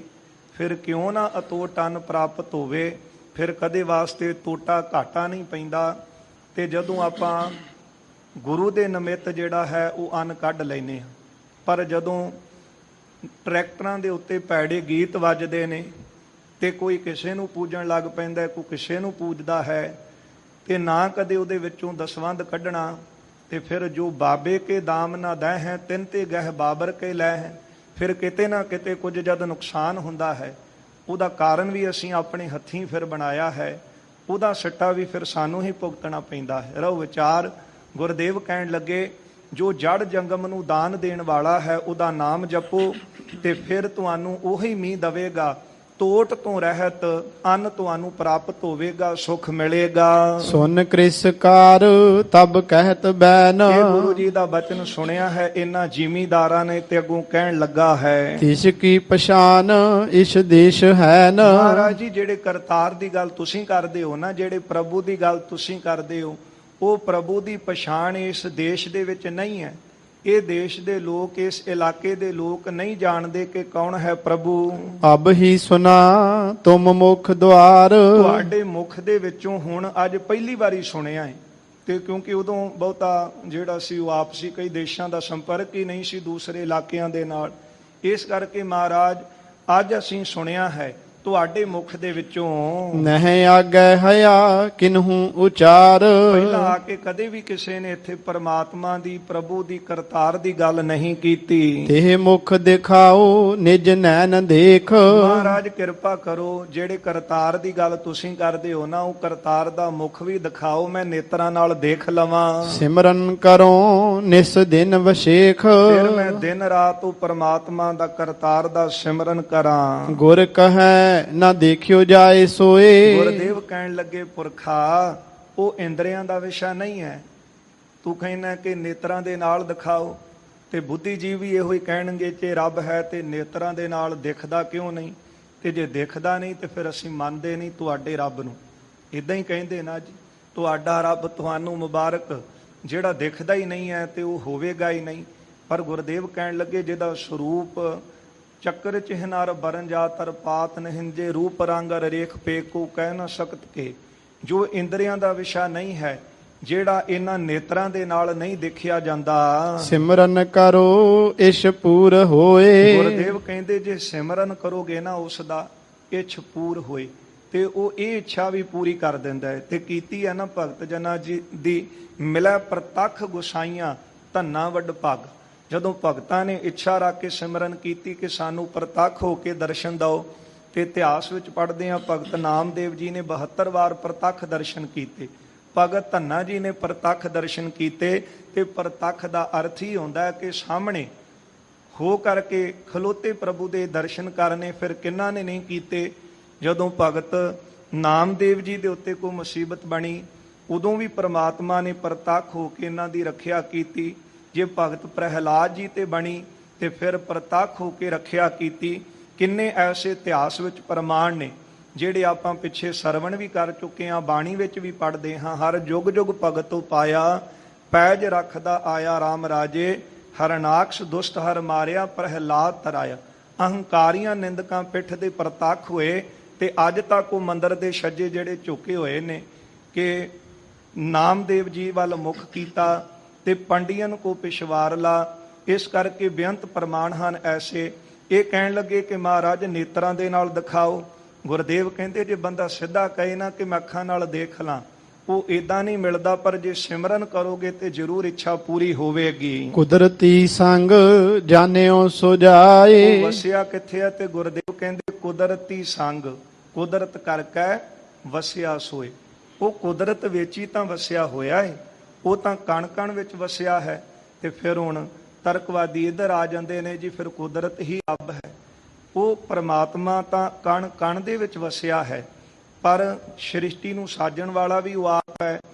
ਪਰ ਜਦੋਂ ਇਹ ਕੁਦਰਤ ਦਾ ਇਹ ਖਾਤਮਾ ਹੋ ਜਾਂਦਾ ਹੈ, ਜਿੱਦਾਂ ਬਾਣੀ ਵਿੱਚ ਪੜ੍ਹਦੇ ਹਾਂ ਕਿ ਅਰਬਦ ਨਰਬਦ ਧੁੰਦੂਕਾਰਾ ਧਰਨ ਨਾ ਗਗਨਾ ਹੁਕਮ ਅਪਾਰਾ, ਪਰ ਉਦੋਂ ਉਹਦਾ ਸਰੂਪ ਜਿਹੜਾ ਹੈ ਉਦੋਂ ਵੀ ਸਤ ਰਹਿੰਦਾ ਹੈ।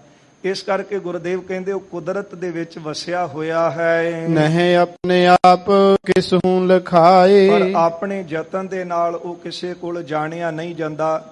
ਜਿਸ ਤਰ੍ਹਾਂ ਧੰਨ ਗੁਰੂ ਨਾਨਕ ਸਾਹਿਬ ਮਹਾਰਾਜ ਜੀ ਨੂੰ ਜਦੋਂ ਦਸਤਗੀਰ ਨੇ ਸਵਾਲ ਕੀਤਾ ਸੀ, ਜੇ ਰੱਬ ਹੈ ਤੇ ਉਹ ਦਿਸਦਾ ਕਿਉਂ ਨਹੀਂ? ਤੇ ਮਹਾਰਾਜ ਜੀ ਨੇ ਦੁੱਧ ਦਾ ਪਿਆਲਾ ਮੰਗਾਇਆ ਸੀ। ਗੁਰਦੇਵ ਕਹਿਣ ਲੱਗੇ ਸਵਾਲ ਇਹ ਕੀਤਾ ਕਿ ਰੱਬ ਹੈ ਤੇ ਦਿਸਦਾ ਕਿਉਂ ਨਹੀਂ? ਤੇ ਮਹਾਰਾਜ ਕਹਿੰਦੇ ਦੁੱਧ ਵਿੱਚ ਕੁਝ ਹੈ। ਉਹ ਕਹਿਣ ਲੱਗਾ ਦੁੱਧ ਤਾਂ ਬਿਲਕੁਲ ਪਿਓਰ ਹੈ, ਇਹਦੇ ਵਿੱਚ ਕੋਈ ਮਿਲਾਵਟ ਨਹੀਂ। ਗੁਰਦੇਵ ਕਹਿੰਦੇ ਕੁਝ ਤਾਂ ਹੈ। ਉਹ ਕਹਿੰਦਾ ਬਿਲਕੁਲ ਨਹੀਂ। ਮਹਾਰਾਜ ਕਹਿੰਦੇ ਦੁੱਧ ਦੇ ਵਿੱਚ ਘਿਓ ਹੈ ਕਿ ਨਹੀਂ? ਕਹਿੰਦਾ ਬਿਲਕੁਲ ਹੈ। ਮਹਾਰਾਜ ਕਹਿੰਦੇ ਦਿਸਦਾ ਕਿਉਂ ਨਹੀਂ? ਤੇ ਅੱਗੋਂ ਕਹਿਣ ਲੱਗਾ ਕਿ ਹੁਣ ਇਹਨੂੰ ਜੇ ਜਮਾਵਾਂਗੇ ਤੇ ਫਿਰ ਮਧਾਣੀ ਫੇਰਾਂਗੇ, ਤੇ ਮਧਾਣੀ ਫੇਰਨ ਤੋਂ ਬਾਅਦ ਜਿਹੜਾ ਹੈ ਉਹ ਘਿਓ ਜਿਹੜਾ ਨਿੱਤਰ ਕੇ ਉੱਪਰ ਆਵੇਗਾ। ਗੁਰਦੇਵ ਕਹਿਣ ਲੱਗੇ ਇਸੇ ਤਰ੍ਹਾਂ ਉਹ ਪਰਮਾਤਮਾ ਕਣ ਕਣ ਦੇ ਵਿੱਚ ਵਸਿਆ ਹੋਇਆ ਹੈ। ਜਿਸ ਤਰ੍ਹਾਂ ਦੁੱਧ ਦੇ ਵਿੱਚ ਘਿਓ ਹੈ, ਇਸੇ ਤਰ੍ਹਾਂ ਊਚ ਨੀਚ ਮੈਂ ਜੋਤ ਸਮਾਣੀ, ਘਟ ਘਟ ਮਾਧੋ ਜੀ, ਸਗਲ ਬਨਸਪਤਰ ਮਹਿ ਬੈ ਸੰਤਰ, ਸਗਲ ਦੂਧ ਮੈਂ ਘੀਆ, ਊਚ ਨੀਚ ਮੈਂ ਜੋਤ ਸਮਾਣੀ, ਘਟ ਘਟ ਮਾਧੋ ਜੀਆ। ਇੱਥੇ ਗੁਰਦੇਵ ਨੇ ਉੱਤਰ ਦਿੱਤਾ ਹੈ ਕਿ ਉਹ ਕੁਦਰਤ ਦੇ ਵਿੱਚ ਵਸਿਆ ਹੈ, ਆਪਣੇ ਯਤਨ ਦੇ ਨਾਲ ਨਹੀਂ ਉਹ ਦਿਸਦਾ। ਪਰ ਜੇ ਗੁਰੂ ਕਿਰਪਾ ਕਰੇ, ਫਿਰ ਸ਼ਬਦ ਦੀ ਜਾਗ ਲਾਈ ਜਾਵੇ, ਤੇ ਫਿਰ ਮਹਾਰਾਜ ਕਹਿੰਦੇ ਹਨ ਜਦੋਂ ਉਹਨੂੰ ਰਿੜਕਿਆ ਜਾਵੇ, ਗੁਰੂ ਗੁਰੂ ਜਪਿਆ ਜਾਵੇ, ਤੇ ਫਿਰ ਗੁਰ ਘਰ ਹੀ ਮਾਹੇ ਦਿਖਾਇਆ ਥਾ।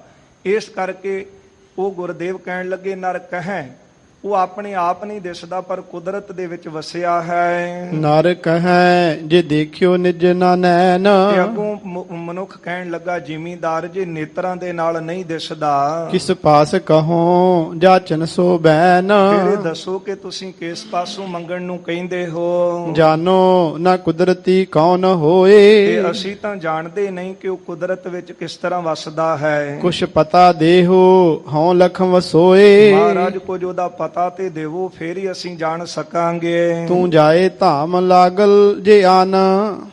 ਹਾਂ ਮਹਾਰਾਜ ਕਹਿੰਦੇ ਤੂੰ ਜਾਏ ਧਾਮ ਲਾਂਗਲ ਜੇ ਆਨ, ਜਾ ਹੁਣ ਤੂੰ ਘਰ ਜਾ ਤੇ ਆਪਣਾ ਹਲ ਲੈ ਕੇ ਆ। ਅਬ ਬਾਹੂ ਬੋਵ ਛਿਰਨ ਬੈਨ ਆਨ।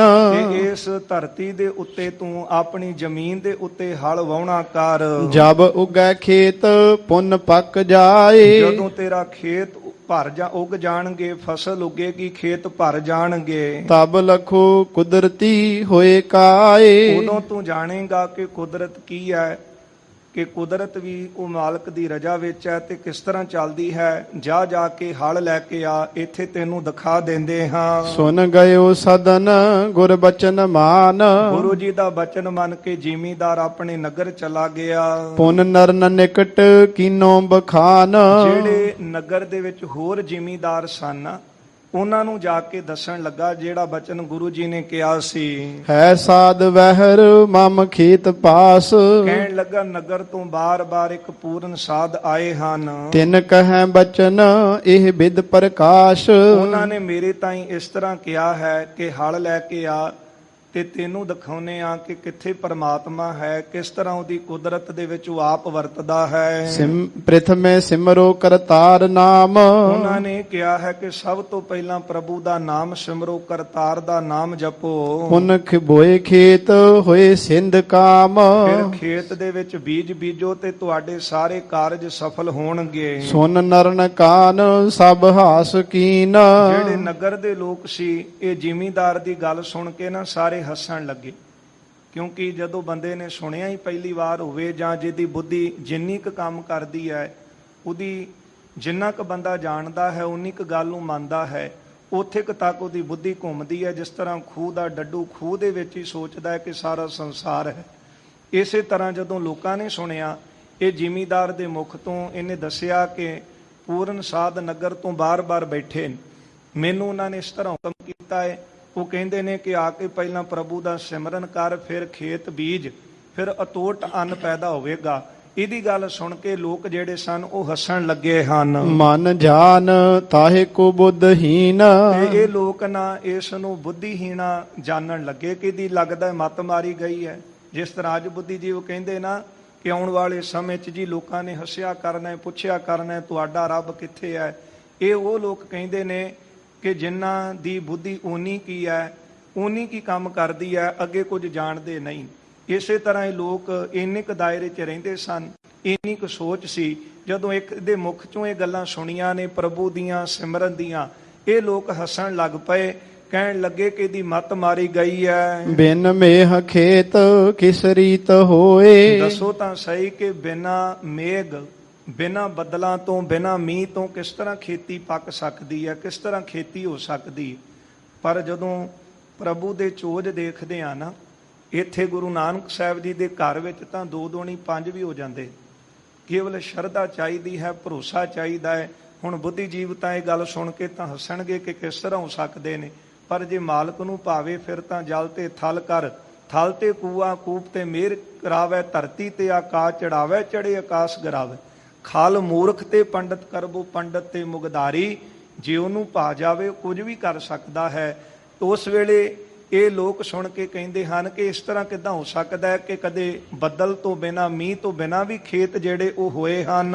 ਪੁੰਨ ਬੋਏ ਖੇਤ ਹੋਏ ਸਿੱਧ ਕਾਮ। ਦੱਸ ਤਾਂ ਸਹੀ ਕਿ ਕਿਸ ਤਰ੍ਹਾਂ ਬੀਜ ਬੀਜੇਗਾ ਤੇ ਬੱਦਲਾਂ ਤੋਂ ਬਿਨਾਂ ਤੇਰੇ ਕਾਰਜ ਕਿਸ ਤਰ੍ਹਾਂ ਸਫਲ ਹੋਣਗੇ। ਸੁਨ ਨਰਨ ਕਾਨ ਸਭ ਹਾਸ ਕੀਨ। ਇਹ ਗੱਲ ਸੁਣ ਕੇ ਸਾਰੇ ਲੋਕ ਹੱਸੇ ਹਨ। ਮਨ ਜਾਨ ਤਾਹੇ ਕੋ ਬੁੱਧਹੀਨ।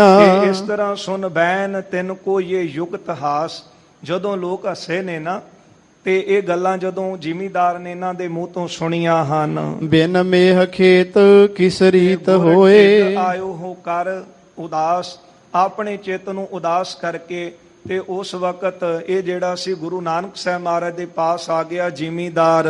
ਬਚ ਕਹੇ ਹਸੀ ਮੁਝ ਮਨੁਜ ਕੀਨ। ਆ ਕੇ ਸਤਿਗੁਰਾਂ ਨੂੰ ਕਹਿਣ ਲੱਗਾ ਕਿ ਮਹਾਰਾਜ ਮੇਰੀ ਗੱਲ ਸੁਣ ਕੇ ਨਾ ਜਿਹੜੇ ਨਗਰ ਦੇ ਲੋਕ ਸੀ ਉਹਨਾਂ ਨੇ ਹਾਸਾ ਕੀਤਾ ਹੈ, ਉਹ ਮਖੌਲ ਕਰਦੇ ਨੇ, ਅੱਗੋਂ ਹੱਸਦੇ ਹਨ। ਸਭ ਜਾਣੈ ਮਨ ਮੈਂ ਬੁੱਧਹੀਨ। ਤੇ ਮੈਨੂੰ ਇਹ ਲੋਕ ਬੁੱਧੀ ਤੋਂ ਹੀਣਾ ਜਾਣਦੇ ਨੇ ਕਿ ਇਹਦੀ ਮੱਤ ਮਾਰੀ ਗਈ ਹੈ, ਕਮਲਾ ਹੋ ਗਿਆ ਹੈ, ਕੌਣ ਹੈ ਕਰਤਾਰ, ਕੌਣ ਹੈ ਪ੍ਰਭੂ, ਕੌਣ ਹੈ ਰੱਬ, ਕਿਹੜੇ ਸਿਮਰਨ ਦੀਆਂ ਗੱਲਾਂ ਕਰਦਾ ਹੈ। ਬਰਖਾ ਬਿਨ ਕੈਸੇ ਖੇਤ ਹੋਏ, ਹੱਸ ਕੇ ਕਹਿੰਦੇ ਨੇ ਕਿ ਮੀਂਹ ਤੋਂ ਬਿਨਾ ਖੇਤੀ ਕਿਸ ਤਰ੍ਹਾਂ ਪੱਕ ਜਾਵੇਗੀ। ਇਹ ਜਾਣਤ ਹੈ ਸਭ ਥਾਨ ਲੋਏ, ਇਹ ਲੋਕ ਜਿਹੜੇ ਹਨ ਸਤਿਗੁਰੂ ਇਸ ਤਰ੍ਹਾਂ ਜਾਣਦੇ ਹਨ।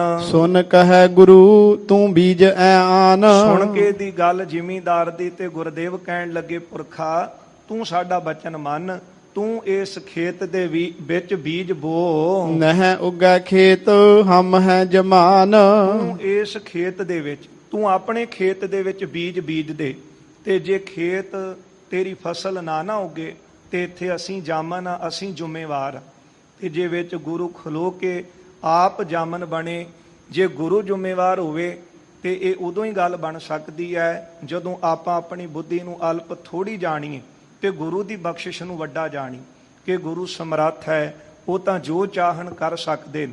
ਜਦੋਂ ਅਰਦਾਸ ਹੀ ਗੁਰੂ ਚਰਨਾਂ ਵਿੱਚ ਕਰ ਦਈਏ ਤੇ ਭਰੋਸੇ ਨਾਲ ਸ਼ਰਧਾ ਨਾਲ ਅਰਦਾਸ ਕਰੀਏ ਤੇ ਫਿਰ ਕਿਹੜਾ ਕਾਰਜ ਜਿਹੜਾ ਸਫਲ ਨਹੀਂ ਹੁੰਦਾ।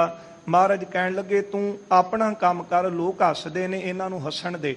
ਤੂੰ ਬੀਜ ਸ਼ਰਧਾ ਦੇ ਨਾਲ, ਇੱਥੇ ਅਸੀਂ ਜ਼ਿੰਮੇਵਾਰ ਹਾਂ, ਅਸੀਂ ਜਾਮਨ ਹਾਂ। ਜੇ ਬੀਜ ਬੋਏ ਜਾਵੇ ਅਕਾਥ, ਜੇ ਤੇਰਾ ਬੀਜ ਬੀਜਿਆ ਬਿਰਥਾ ਜਾਵੇਗਾ। ਹਮ ਦੇਵੈ ਤੇ ਤੋਹੇ ਹਾਥ, ਤੇ ਸਤਿਗੁਰੂ ਜੀ ਕਹਿੰਦੇ ਤੇਰਾ ਨੁਕਸਾਨ ਜਿਹੜਾ ਹਰਜਾਨਾ ਹੈ ਨਾ, ਉਹ ਅਸੀਂ ਆਪਣੇ ਹੱਥੀਂ ਭਰਾਂਗੇ। ਪਰ ਤੂੰ ਸਾਡਾ ਬਚਨ ਮੰਨ, ਜਿਸ ਤਰ੍ਹਾਂ ਗੁਰਦੇਵ ਦਾ ਬਚਨ ਮੰਨ ਕੇ ਇਹ ਜ਼ਿਮੀਂਦਾਰ ਬੀਜ ਬੀਜੇਗਾ ਤੇ ਮਾਲਕ ਦੇ ਆਪਣੇ ਚੋਜ ਸਨ, ਜਿਸ ਤਰ੍ਹਾਂ ਗੁਰੂ ਦੇ ਬਚਨ ਨੂੰ ਮੰਨ ਕੇ ਇਹਨੇ ਬੀਜ ਬੀਜਿਆ ਤੇ ਉਹ ਫਸਲ ਜਿਸ ਤਰ੍ਹਾਂ ਇਹਦੇ ਖੇਤ ਵਿੱਚ ਉੱਗੇਗੀ, ਇਹ ਦੇਖ ਕੇ ਫਿਰ ਸਾਰੇ ਨਗਰ ਵਾਲੇ ਚੱਲ ਕੇ ਮਹਾਰਾਜ ਦੀ ਸ਼ਰਨ ਚਾਉਣਗੇ, ਸਾਰੇ ਬੇਨਤੀਆਂ ਕਰਨਗੇ। ਤੇ ਸਾਰਿਆਂ ਨੂੰ ਸਤਿਗੁਰੂ ਜੀ ਨੇ ਫਿਰ ਇਹੋ ਹੀ ਉਪਦੇਸ਼ ਦਿੱਤਾ ਸੀ ਕਿ ਪਹਿਲਾਂ ਪ੍ਰਭੂ ਦਾ ਸਿਮਰਨ ਕਰੋ, ਨਾਮ ਜਪੋ, ਅਰਦਾਸ ਕਰੋ ਤੇ ਤੁਹਾਡੇ ਸਾਰਿਆਂ ਦੇ ਕਾਰਜ ਜਿਹੜੇ ਉਹ ਸਫਲ ਹੋ ਜਾਣਗੇ, ਫਿਰ ਮੀਂਹ ਜ਼ਰੂਰ ਪਵੇਗਾ। ਜਿਸ ਤਰ੍ਹਾਂ ਮਹਾਰਾਜ ਜੀਆਂ ਦਾ ਬਚਨ ਮੰਨ ਕੇ ਸਾਰੇ ਨਗਰ ਦੇ ਲੋਕ ਫਿਰ ਸਿਮਰਨ ਕਰਦੇ ਨੇ, ਭਜਨ ਕਰਦੇ ਨੇ, ਅਰਦਾਸਾਂ ਪ੍ਰਭੂ ਦੇ ਚਰਨਾਂ 'ਚ ਕਰਦੇ ਨੇ। ਇਹਨਾਂ ਦੇ ਕਾਰਜ ਜਿਸ ਤਰ੍ਹਾਂ ਸਤਿਗੁਰਾਂ ਨੇ ਸਫਲੇ ਕੀਤੇ ਨੇ, ਇਹ ਰਹਿੰਦਾ ਪ੍ਰਸੰਗ ਆਪਾਂ ਕੱਲ ਦੇ ਦੀਵਾਨਾਂ 'ਚ ਸਰਵਣ ਕਰਾਂਗੇ। ਇੱਥੇ ਸਮੇਂ ਦੀ ਸਮਾਪਤੀ ਹੈ। ਸਤਿਗੁਰੂ ਜੀ ਕਿਰਪਾ ਕਰਨ, ਰਹਿਮਤ ਕਰਨ।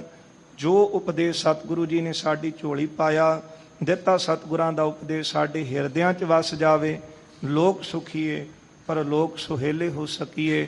ਆਓ ਦੋ ਪੰਕਤੀਆਂ ਸਰਵਣ ਕਰੀ, ਇੱਥੇ ਸਮਾਪਤੀ ਹੈ ਜੀ। ਸੁਨ ਕਹੈ ਗੁਰੂ ਤੂੰ ਬੀਜ ਆਨ, ਨਹਿ ਉਗੈ ਖੇਤ ਹਮ ਹੈ ਜਮਾਨ।